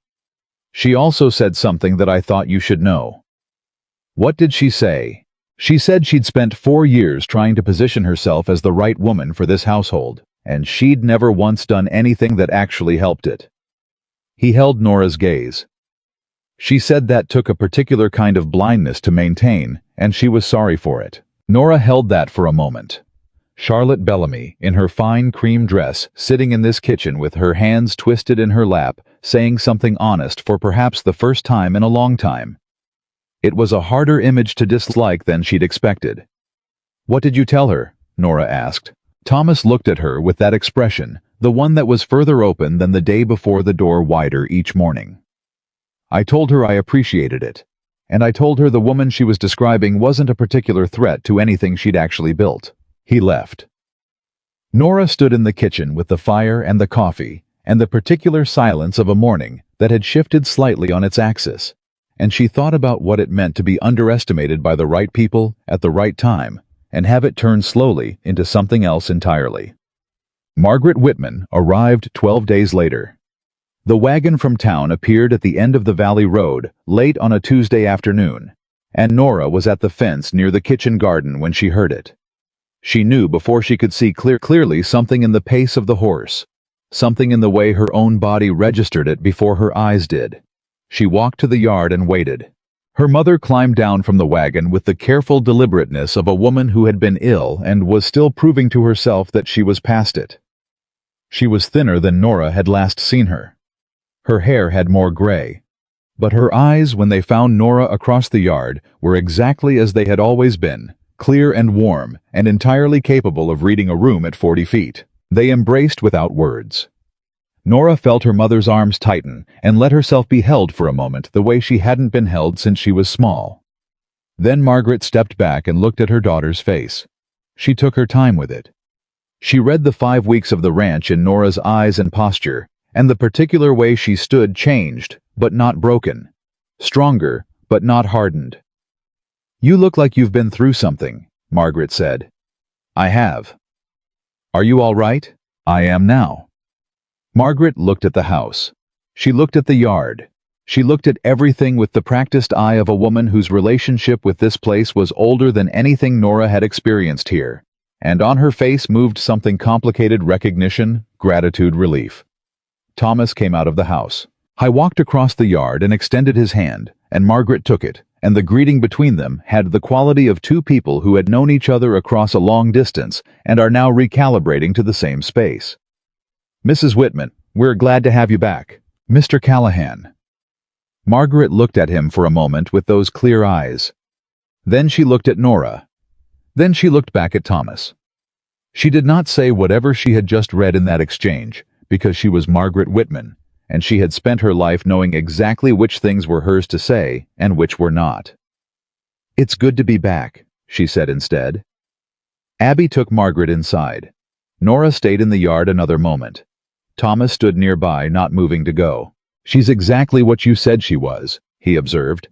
"What did I say she was? Remarkable." He said it simply without ornamentation. Then he went back to whatever he'd been doing before the wagon arrived, and Nora watched him go, and felt something warm settle into the space between her ribs, where the cold thing had been living for weeks. The shift in the ranch's daily life after Charles's departure was more complicated than Nora had anticipated. It was not just the missing person, though the gap in the daily structure that Charles had occupied for 15 years was real and practically significant. It was the adjustment that everyone on the ranch had to make to a landscape they'd understood as fixed. The 3 men who'd left had been replaced by 2 new hires, Walt brought in from a neighboring valley men who had no opinions about anything that had happened because they hadn't been here when it did. But the men who'd stayed carried their own processing, a quiet, unspoken need to recalibrate what they'd trusted and what they hadn't. Nora felt this most acutely in the dining room.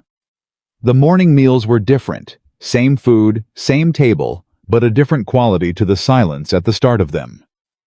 Men who had eaten at that table for years with Charles in his usual chair, now eating without him, and sometimes catching themselves glancing at the empty space in the particular involuntary way of a habit that hasn't been told yet that it's over. She handled this the way she handled most things, by working harder and speaking less. She made better meals.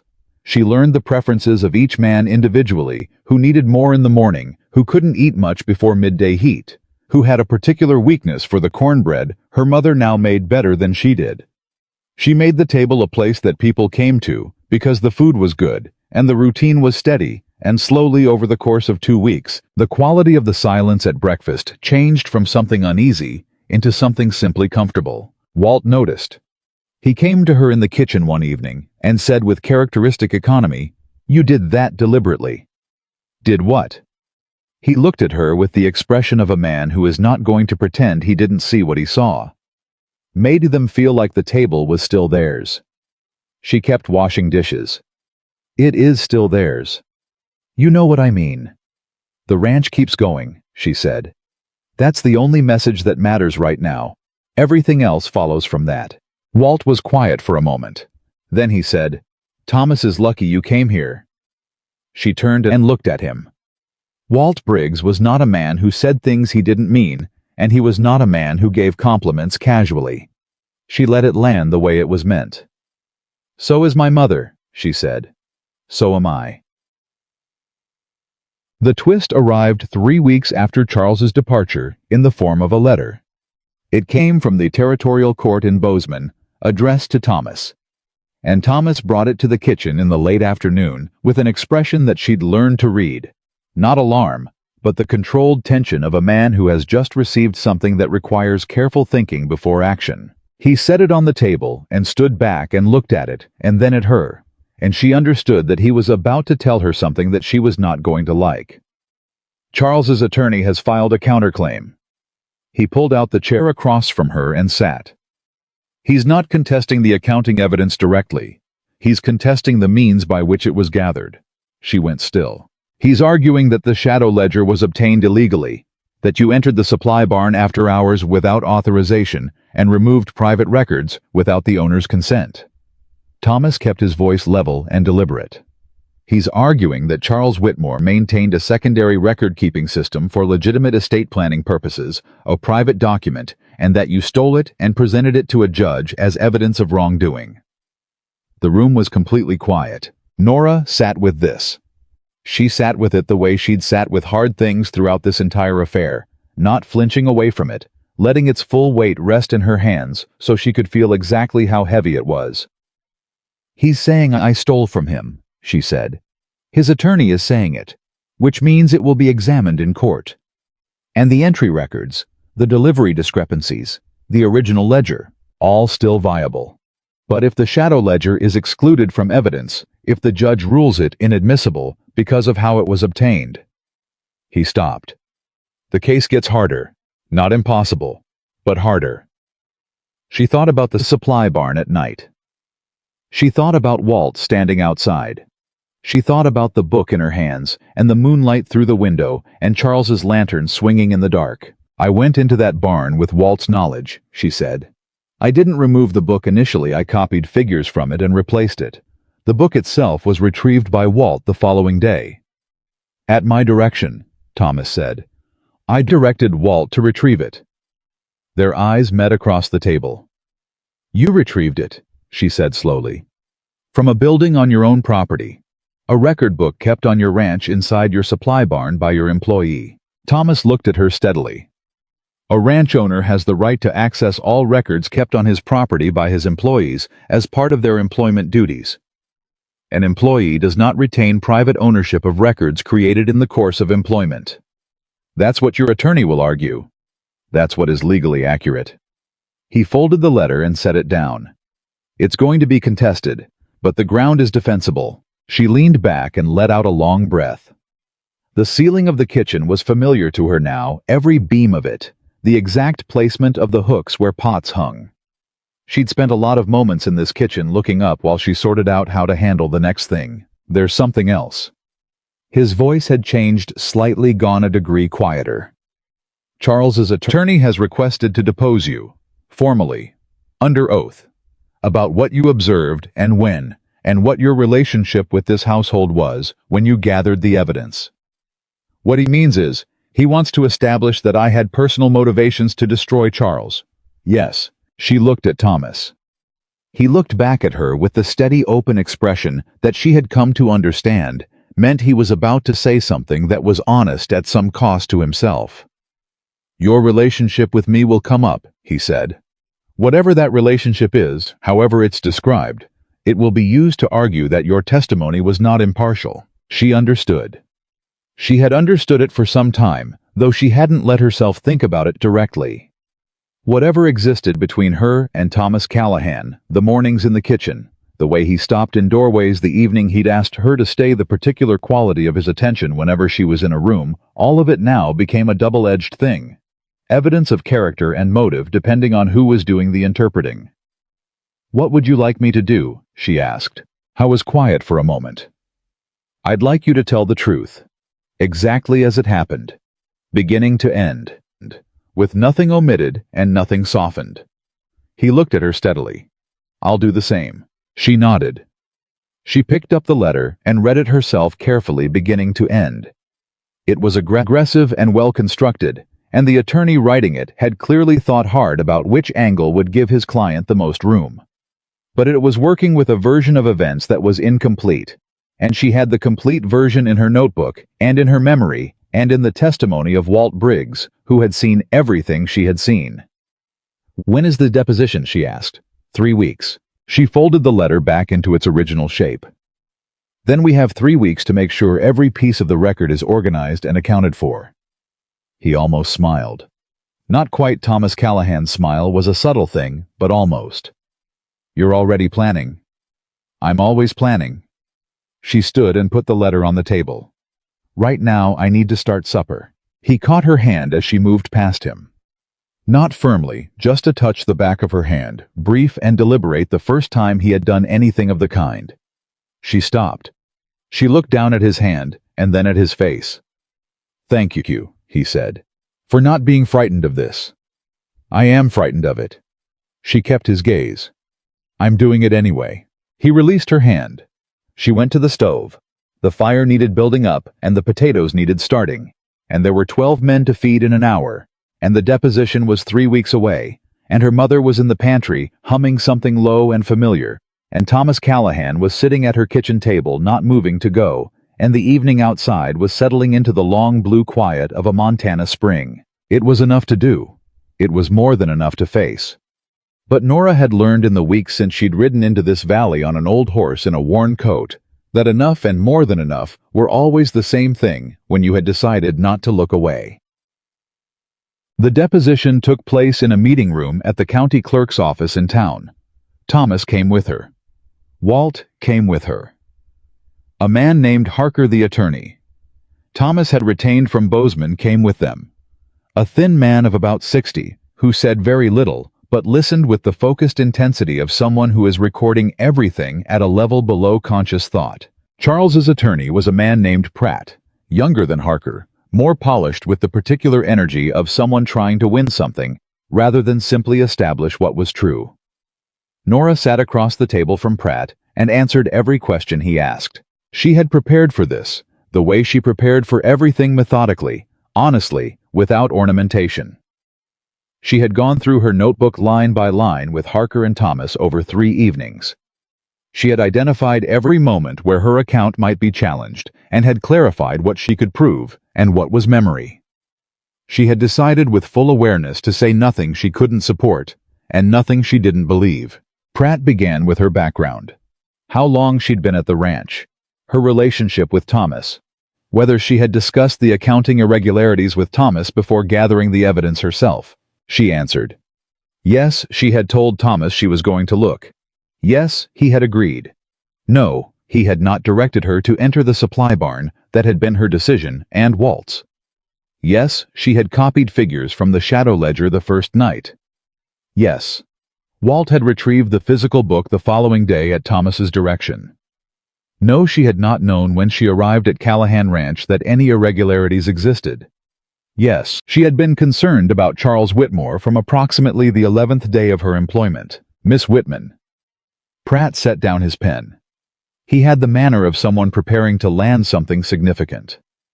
You arrived at Callahan Ranch under what circumstances exactly? My mother was employed there as cook and housekeeper. She became ill. I came in her place. You had no prior connection to Thomas Callahan. No. And yet within 5 weeks you were conducting what amounts to a private investigation into his most trusted employee. Within 11 days, I noticed accounting discrepancies. I reported them to Mr. Callahan within approximately a week of that. Everything that followed was done with his knowledge. Was it done with his encouragement? Harker's hand moved on the table, not quite an objection, but close. Nora answered before it became one. Mr. Callahan gave me the space to investigate without interference. He trusted my judgment.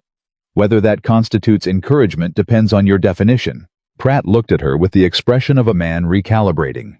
She had not been what he was expecting, and he was deciding how to handle that. Your relationship with Mr. Callahan, he said carefully. At the time you gathered this evidence, how would you describe it? Professional. Nothing more than that. She held his gaze. Nothing that changed what I found or why I reported it. A silence. Harker's expression didn't change. Thomas, seated along the wall with Walt, didn't move. My client, Pratt said, has maintained that your primary motivation in pursuing this investigation was personal gain, specifically to secure your position and proximity to Thomas Callahan, by removing a man he trusted more than anyone on his staff. She looked at Pratt steadily. Your client maintained a shadow ledger for 4 years, recording the systematic misappropriation of his employer's livestock supplies. He built a structure specifically designed to be invisible to anyone who looked at only one set of records. The sophistication of that structure suggests that he had been planning it long before I arrived. She paused. My motivation was to preserve a ranch that my mother cared about and that Thomas Callahan built his life around. If Mr. Whitmore would like to argue about motivation, I would suggest that his own is more interesting territory. Pratt looked at her for a long moment. He looked at his papers. He asked 3 more questions, none of which reached what the first line of questioning had been attempting to reach. Then he ended the deposition. In the hall after, Harker walked beside her and said nothing for 30 seconds. Then, that last answer. Too much. Exactly right. He allowed himself one precise nod. I've been doing this for 31 years. That was exactly right. Thomas came up on her other side. He didn't say anything. He put his hand briefly at the small of her back, steadying warm, the gesture of a man who is present and intends to be, and then took it away as they moved through the door and into the open air. Walt fell into step beside her. He was quiet for a moment. "How do you feel?" he asked. "Like I said everything I meant to say." "You did." They walked to the horses. The town of Madison Valley moved around them in its ordinary afternoon way, people at the general store, a wagon going past, the smell of fresh lumber from somewhere down the street. The world unchanged by the hour they'd just spent in that room, indifferent to the stakes, going about its business, the way the world always did. Nora untied Penny, old reliable Penny, who had carried her into this valley 5 weeks ago, and who regarded everything with the same equable patience, and stood for a moment with her hand on the mare's neck. She thought about Charles in that deposition room a week earlier. She thought about the judge and the territorial court, and the months of legal process that still lay ahead. She thought about the shadow ledger behind the loose board in her room, which would now go with Harker to Bozeman, and about every figure she'd copied by moonlight in the supply barn. She thought about what it meant to have built something, not a physical thing, but an account, a record, a chain of honest documentation, and set it into motion and trust it to hold. She mounted up. Thomas was already on his horse watching her. "Home, home," he asked. Just the one word. She noticed he'd said it home, not the ranch, not Callahan Ranch, and she noticed what it did to the inside of her chest when she heard it applied to the place she'd been living for 5 weeks. "Home," she said. They rode back together, the four of them, through the wide open valley under the enormous Montana sky, and the town fell behind them, and the ranch appeared ahead, steady and familiar in the afternoon light, and Nora rode toward it, the same way she'd ridden into it 5 weeks ago. Straight-backed, eyes forward, hands steady on the reins. But everything else was different now. It was Abby who saw it first, the way Abby always saw things first. She caught Nora alone in the kitchen 2 evenings after the deposition, and she sat down at the table with the particular deliberateness of a woman who intends to have a real conversation. "He's going to ask you," Abby said. No preamble, no cushioning. Nora kept working. "Ask me what?" "Don't do that. You know what." She set down the spoon. She turned around and looked at Abby, who was watching her with calm, direct affection. "He's been asking me things since I arrived," Nora said. "He asked me to stay. I said all right. This is different, and you know it." Nora was quiet for a moment. She pulled out the chair across from Abby and sat in it. Outside, the evening sounds of the ranch were settling into their familiar pattern. The cattle, the wind, the distant sound of the men finishing the last of the day. "I'm still the cook," she said. "You haven't been just the cook for 3 weeks." Abby folded her hands on the table. "You know this. Your mother knows this. Walt knows this. The only person pretending not to know this is you." Nora looked at her hands. They were steadier now than they'd been that first week, stronger from the work, from the weeks. "What if I'm wrong about what I think I know? About him. About all of it. About what kind of woman this place needs. About whether I'm the kind of woman who belongs in a life like this." Abby leaned forward. Her voice was quieter now, and warmer. "You came here with nothing but your mother's name and a worn-out coat, and you documented 4 years of fraud, faced down a deposition, held this kitchen together, made 12 men feel like their table still mattered, and never once asked anyone for more than what you'd earned." She paused. "What kind of woman do you think this place needs?" Nora looked up. She didn't answer that, but something in her face must have answered it anyway, because Abby sat back with the expression of a woman who has said what she came to say and considers the matter settled. Thomas came in from the yard 5 minutes later. He looked at Abby. Abby stood, picked up the coffee pot, with the composure of a woman who was absolutely not thinking about what she'd just been discussing, and disappeared into the pantry. Thomas sat down across from Nora. The kitchen was quiet between them. Not uncomfortable. Their silences had never been uncomfortable, but charged the way air feels before a storm that is still distant but coming. "I've been trying to find the right time to say something," he said. "And I've come to the conclusion that there isn't one. There's just now or later, and later keeps moving." She waited. He looked at her. He looked the way he'd looked the morning she first spread the papers on his kitchen table, like a man deciding to trust something that he doesn't fully know how to trust doing it anyway, because the alternative is worse. "I don't know how to do this quietly," he said. "I don't have the kind of language for it. But I know that when you came here 5 weeks ago, I was running a ranch with a rot in it I didn't know how to see. And I know that what you did, what you risked, wasn't for the position or the safety or anything I could have offered you. You did it because it was right." He stopped, breathed.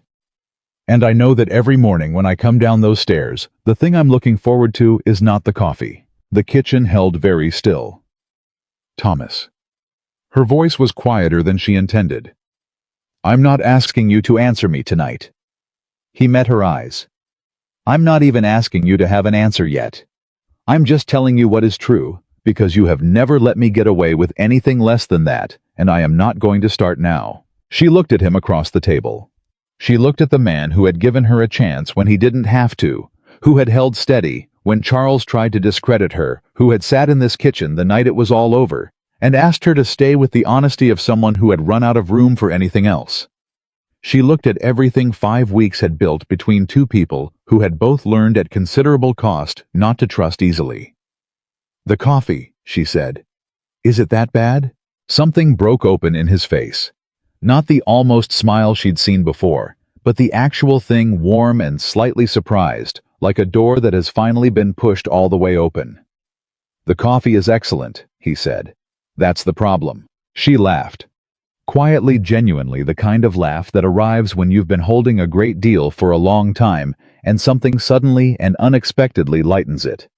He laughed too, and it was the first time she'd heard him do it fully without restraint, and it changed the room. The fire crackled. Somewhere outside, one of the horses stamped. Margaret's voice came faintly from the next room, talking to Abby about something in the pantry, her mother's voice alive and whole in a house where there was finally room for her. Nora looked at Thomas across the kitchen table that she had come to know as well as any place she'd lived, and she thought, this is what a different kind of life feels like from the inside. Not easier, not safer, not without the depositions and the legal battles still ahead, and the 3 men who'd left, and the months of building trust back into a ranch that had been quietly robbed for 4 years. But true. Every inch of it true. "Ask me again," she said. "When you're ready." He nodded. He stood. He went to get the coffee. He poured 2 cups and came back and set one in front of her, and they sat together in the kitchen while the evening settled into night around the ranch, and nothing was resolved yet, and everything was beginning. The letter from Bozeman arrived on a Thursday morning in late June. Nora was in the kitchen when Thomas brought it in. She knew from the weight of it, the thickness of the envelope, the official seal pressed into the wax, that this was not a procedural notice. This was a verdict. Thomas set it on the table between them without opening it. He looked at her. She looked at him. They had been moving toward this moment for 2 months, through the deposition, through Harker's careful construction of the case, through 2 additional hearings that Thomas had attended in Bozeman, and come back from with less information than she'd hoped, and more control over his expression than she'd known he possessed. "Open it," she said. He picked up the envelope and broke the seal and unfolded the letter and read it. She watched his face. She had learned his face well enough by now to read what most people couldn't. The small shifts, the muscle near his jaw, the particular stillness of his eyes when something landed. He read to the end. He set the letter down. "Guilty on all primary counts," he said. The shadow ledger was ruled admissible. Harker's argument held. He paused. 4 years of demonstrated misappropriation. Restitution ordered. Charles will serve time. The kitchen went very quiet. Not the uncomfortable quiet of weeks past, not the quiet of something unresolved hanging over the room, but the specific weighted quiet of something that is finally closed. She sat with it for a moment and let it be what it was. "Walt needs to know," she said. "I'll tell him." Thomas folded the letter carefully. He looked at her across the table with the expression she had come to understand was his version of saying something important before he found the words for it. "Harker told me afterward the deposition was the turning point. The way you answered. The way you laid the chain of evidence without a single overstatement." He paused. "He said he spent 31 years in territorial courts, and he has never seen a lay witness document a fraud case more accurately than a trained accountant. She looked at the table. Something warm moved through her chest that was not quite pride. It was quieter than pride, more personal. The satisfaction of having done something hard correctly, without looking away. "My mother taught me to keep records," she said. "Your mother taught you well." They sat for another moment.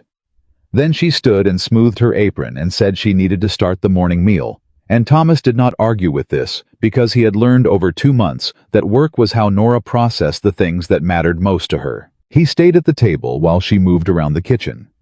He stayed longer than usual, quiet, in a way that was different from his ordinary silence. Fuller, like a man sitting inside something he's been waiting a long time to feel and is now allowing himself to feel it. He was still sitting there when Margaret came in. Her mother looked at Thomas, and then at Nora's back, and then at Thomas again, and Margaret Whitman read the room in the same way she always did, completely and immediately. "It's over?" she asked. Thomas told her. Margaret listened with her hands folded and her eyes clear, and at the end of it, she sat down in the chair across from Thomas and said, "His father would be glad to know." Thomas looked at her. Something moved through his face that Nora didn't turn around to see, but heard in the pause before he answered. "Yes," he said. "I think he would." Walt Briggs received the news in the supply barn, where Thomas found him checking the feed inventory, the new inventory kept in the clean and straightforward system that Walt himself had designed in the weeks since Charles's departure. Thomas told him directly and completely the way he told Walt everything. Walt listened without changing his expression. When Thomas finished, Walt was quiet for a long moment. 4 years, Walt said. Yes. Another silence. Walt picked up his clipboard and set it back down. My father worked on a ranch in Nebraska for 20 years for a man who turned out to have been cheating every supplier he'd ever had. When it came out, my father felt like the 20 years had been taken from him, like he'd been made a fool of. Walt looked at Thomas.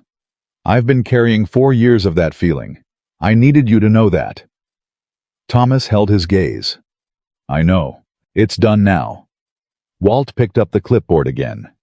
The new accounting system is working better than anything Charles ran. Simpler, harder to manipulate. He paused. Miss Whitman designed the framework. Thomas looked at him. She designed it. 2 weeks ago, sat down with me for 3 evenings. Said a system is only as reliable as the people who understand it, and that every person handling supplies should be able to check every record themselves without needing to go through a single manager. Walt's expression didn't change, but something in it settled. She's right. Thomas walked back to the house thinking about this, about a woman who had come here in a worn coat to save her mother's job, and had ended up redesigning the supply accounting system of a working cattle ranch. He thought about what that said about the distance between what a person appeared to be and what they were actually capable of when given the room to be it.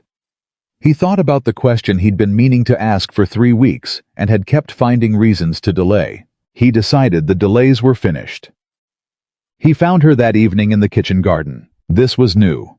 She'd started the garden in her 5th week with seeds she'd traded for at the general store, and Abby's guidance on what grew well in Madison Valley's particular soil.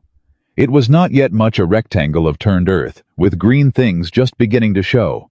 But she went to it every evening and crouched in the dirt with the same focused attention she brought to everything, checking what was new, what needed water, what was coming in. He stood at the garden's edge and watched her for a moment before she heard him. She looked up. The evening light was on her face. She had dirt on her hands and a smear of it on her cheek where she'd pushed her hair back, and she looked entirely at ease. More at ease than he'd seen her look since that terrible compressed week of waiting for Harker's judgment to arrive. The verdict, she said, not a question. I told Walt. I thought you'd want to know his reaction. She waited. He said it's done now. Thomas crouched at the edge of the garden so they were at the same level. He said you designed the new accounting framework. He did the hard part. I just gave it a shape. That is the hard part. He looked at her. The moment had the quality of something that has been prepared for and has arrived anyway, with more weight than expected. Nora. She set down the small tool she'd been using and brushed her hands against her apron and looked at him directly. "I told you 2 months ago that I'd ask you when I was ready," he said. "I'm ready." The garden was very quiet around them. Somewhere in the house, Margaret was humming. The cattle were distant, and the wind was low, and the evening had the particular suspended quality of a moment that knows it matters. "I am not a man who talks well about what he feels," Thomas said. "You know that better than most. But I know what this ranch is without you in it. I know what it was, and I know what it has become. And I know that the difference is not the verdict, and not the accounting, and not the trial." He held her gaze. "The difference is you." Nora looked at him. She looked at the man who had said 100 true things to her over 2 months and had done it at consistent cost to himself, because honesty required something from a man who had spent a long time learning to keep his own counsel. She looked at everything that had built between them, not the warmth of attraction, but the deeper and more demanding thing, respect. Trust. The knowledge of who someone is when things are genuinely hard. "You're not asking about the ranch," she said. "No." "Or the position?" "No." She looked at her hands for a moment, the dirt on them, the work. Then she looked back up at him. "I came here to save my mother's job. I didn't come here looking for—" "I know." His voice was quiet. "Neither did I." A long silence, the kind that is not empty. "Yes," she said. It was one word, and it was everything. Thomas Callahan looked at her with the door all the way open for the first time entirely, without reserve, without the careful management of something he wasn't sure was safe, and she looked back at him the same way. He reached out and took her hand, the one with dirt on it. He held it the way you hold something you intend to keep. "All right," he said, quiet and certain. They stayed there in the garden until the light was nearly gone. Ta-tang. The wedding was not a large affair. It was not the kind of wedding Charlotte Bellamy had spent 4 years imagining for this household. No society guests from Helena, no elaborate table arrangements, no performance of wealth and status. Thomas had asked Nora what she wanted, and she had said something real, and he had understood this immediately and completely. The night before the ceremony, Nora couldn't sleep. She lay in the dark, in the room that had been hers since the first day. The room the size of a large closet with the loose board behind which she had hidden a notebook and a ledger that had changed the course of things, and she listened to the ranch settle around her and thought about what tomorrow meant. Not the ceremony itself, not the public moment, but what it meant in the private accounting of her life, what she was walking toward and what she was leaving behind, and whether she was equal to both. She got up. She went to the kitchen and put water on the way she always did when she couldn't sleep. Thomas was already there. I was sitting at this kitchen table in the dark, not a lamp lit, just the moonlight through the window, and when she came in, he looked at her with an expression that told her he had not slept either. She sat down across from him. Neither of them spoke for a moment. "What are you thinking about?" he asked. "Whether I'm the woman you think I am." He considered this with the seriousness it deserved. "What woman do you think you are? One who came here with nothing, who got lucky." Lucky. He said the word as if he were examining it. "You spent 11 nights copying figures by moonlight. You faced a territorial deposition without a single false statement. You designed a supply system that 3 experienced ranch hands have told me is the clearest they've ever worked with." His voice was level and direct, the way it was when he was saying something he had thought about carefully. "That is not luck. That is you." She looked at him across the table. "I'm still figuring out who I am in a place like this." "So am I." He leaned forward. "That's not a reason to stop. That's the reason to keep going." She was quiet for a moment. "My father told me once that the only choice that matters is the one that costs something." "What does this one cost you?" She thought about it honestly. The version of myself that was only ever surviving. She met his eyes.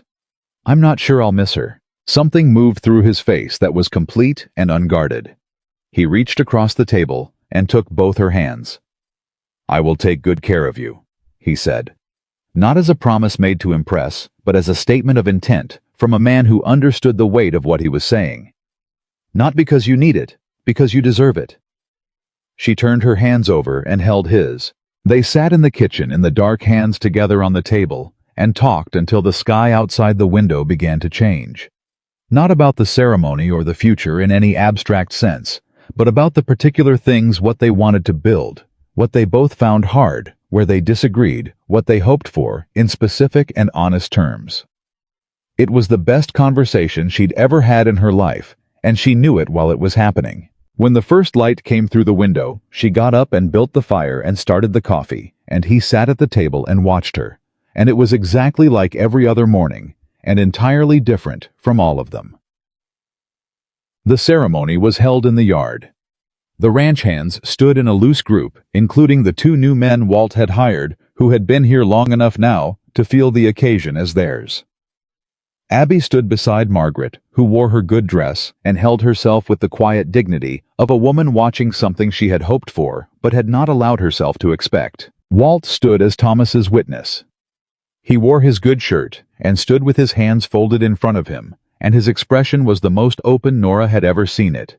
Not emotional in any visible way, but present fully and without reservation.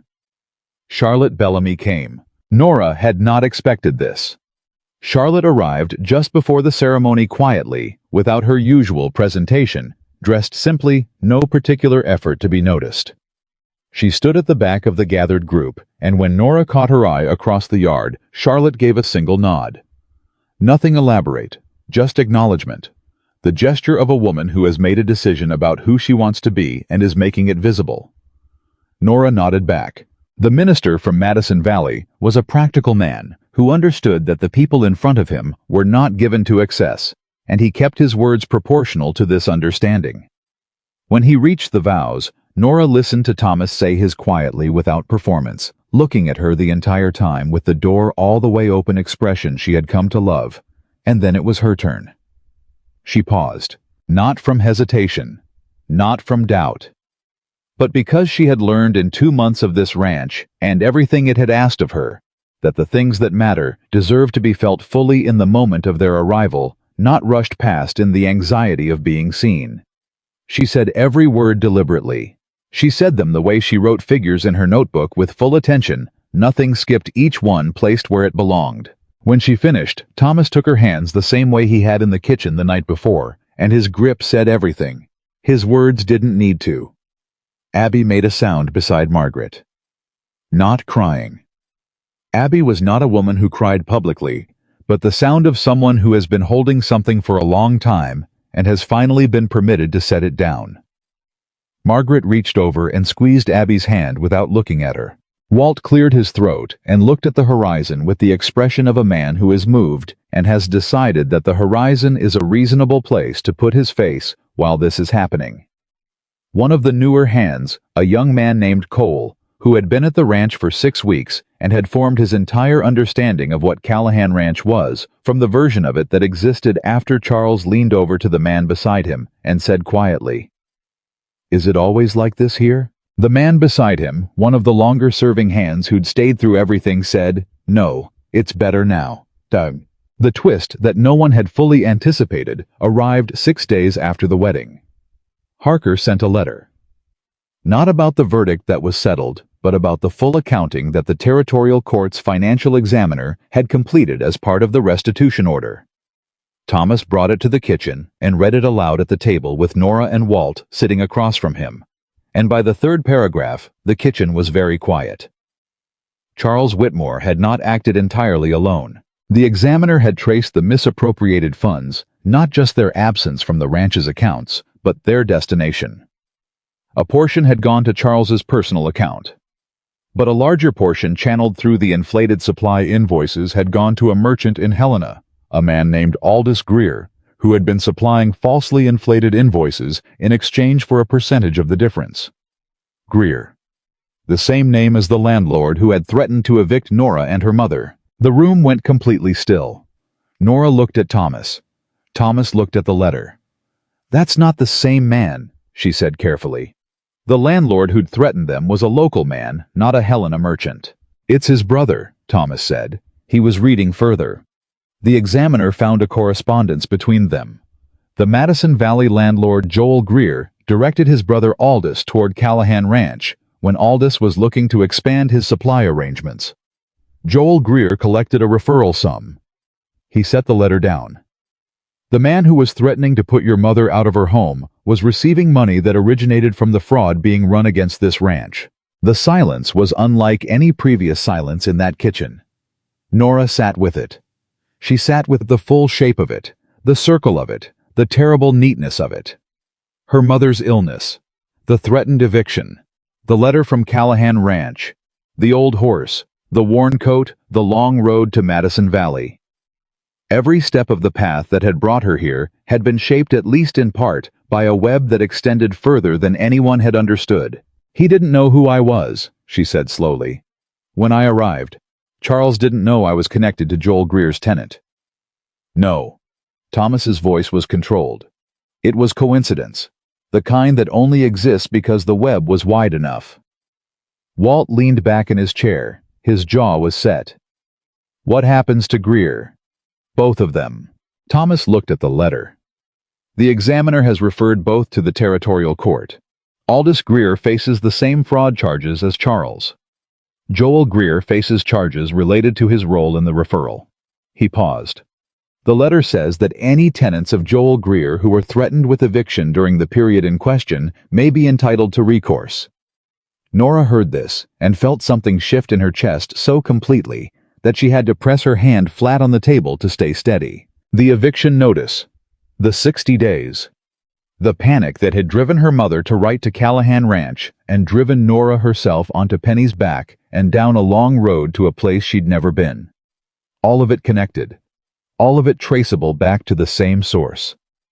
"My mother needs to know," she said. Thomas was already standing. "I'll get her." Margaret came into the kitchen and sat down, and Thomas read her the relevant portions of the letter, and Margaret Whitman listened with her hands in her lap, and her back straight, and her face entirely controlled. When he finished, Margaret was quiet for a long moment. Then she looked at Nora. "The man who threatened to put us out of our home," she said, "was taking money from the man who was stealing from this ranch." "Yes, and you came here because of the threat, and finding what you found here led back to him."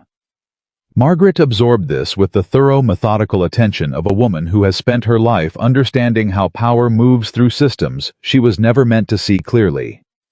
"It's all one thing." "Yes." Margaret looked at Thomas. "What happens to our tenancy now?" "Joel Greer's properties are under court review," Thomas said. "But regardless of that outcome, there is a permanent place in this household for you, Mrs. Whitman. That was decided before this letter arrived. This changes nothing about that." Margaret looked at him.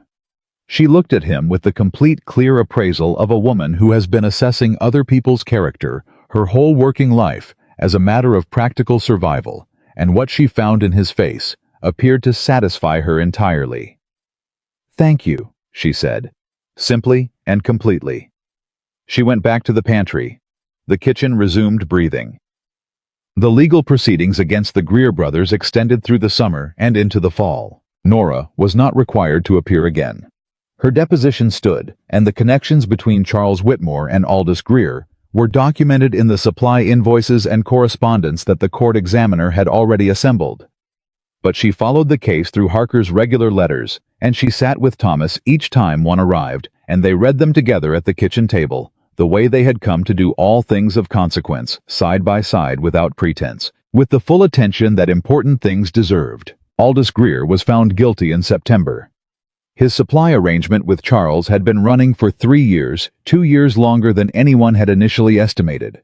The total misappropriated from Callahan Ranch, when the full accounting was complete, was larger than anything Thomas had calculated when Nora first spread her papers on his desk. He sat with that number for 2 days without speaking much, and Nora sat with him in it, and she didn't try to minimize it or fix it or make it easier than it was. On the 3rd day, he came to breakfast and ate and said, "The restitution order covers most of it. The ranch can absorb the rest." He set his fork down. "It's done." She looked at him. "Is it?" He looked back at her. "The anger part," he said. "The part where I'm running the numbers on what could have been different. That's done." A pause. The rest of it building back what was lost. That's just work. And I know how to work." She reached across the table and covered his hand with hers. He turned his hand over and held it. Joel Greer's conviction came in October. His tenants, 4 households, including the house where Margaret Whitman had lived, were granted relief from all outstanding rent claims made during the period of the fraud. The eviction notice that had sent Nora riding to Madison Valley on an old horse in a worn coat was ruled void. Harker wrote to inform them of this on a Tuesday. Thomas handed Nora the letter, and she read it at the kitchen table, and then she folded it very carefully and set it in the small cedar box she'd started keeping on the shelf near the window, the box where she kept the first letter from her mother, the letter confirming the verdict against Charles and Walt's original handwritten list.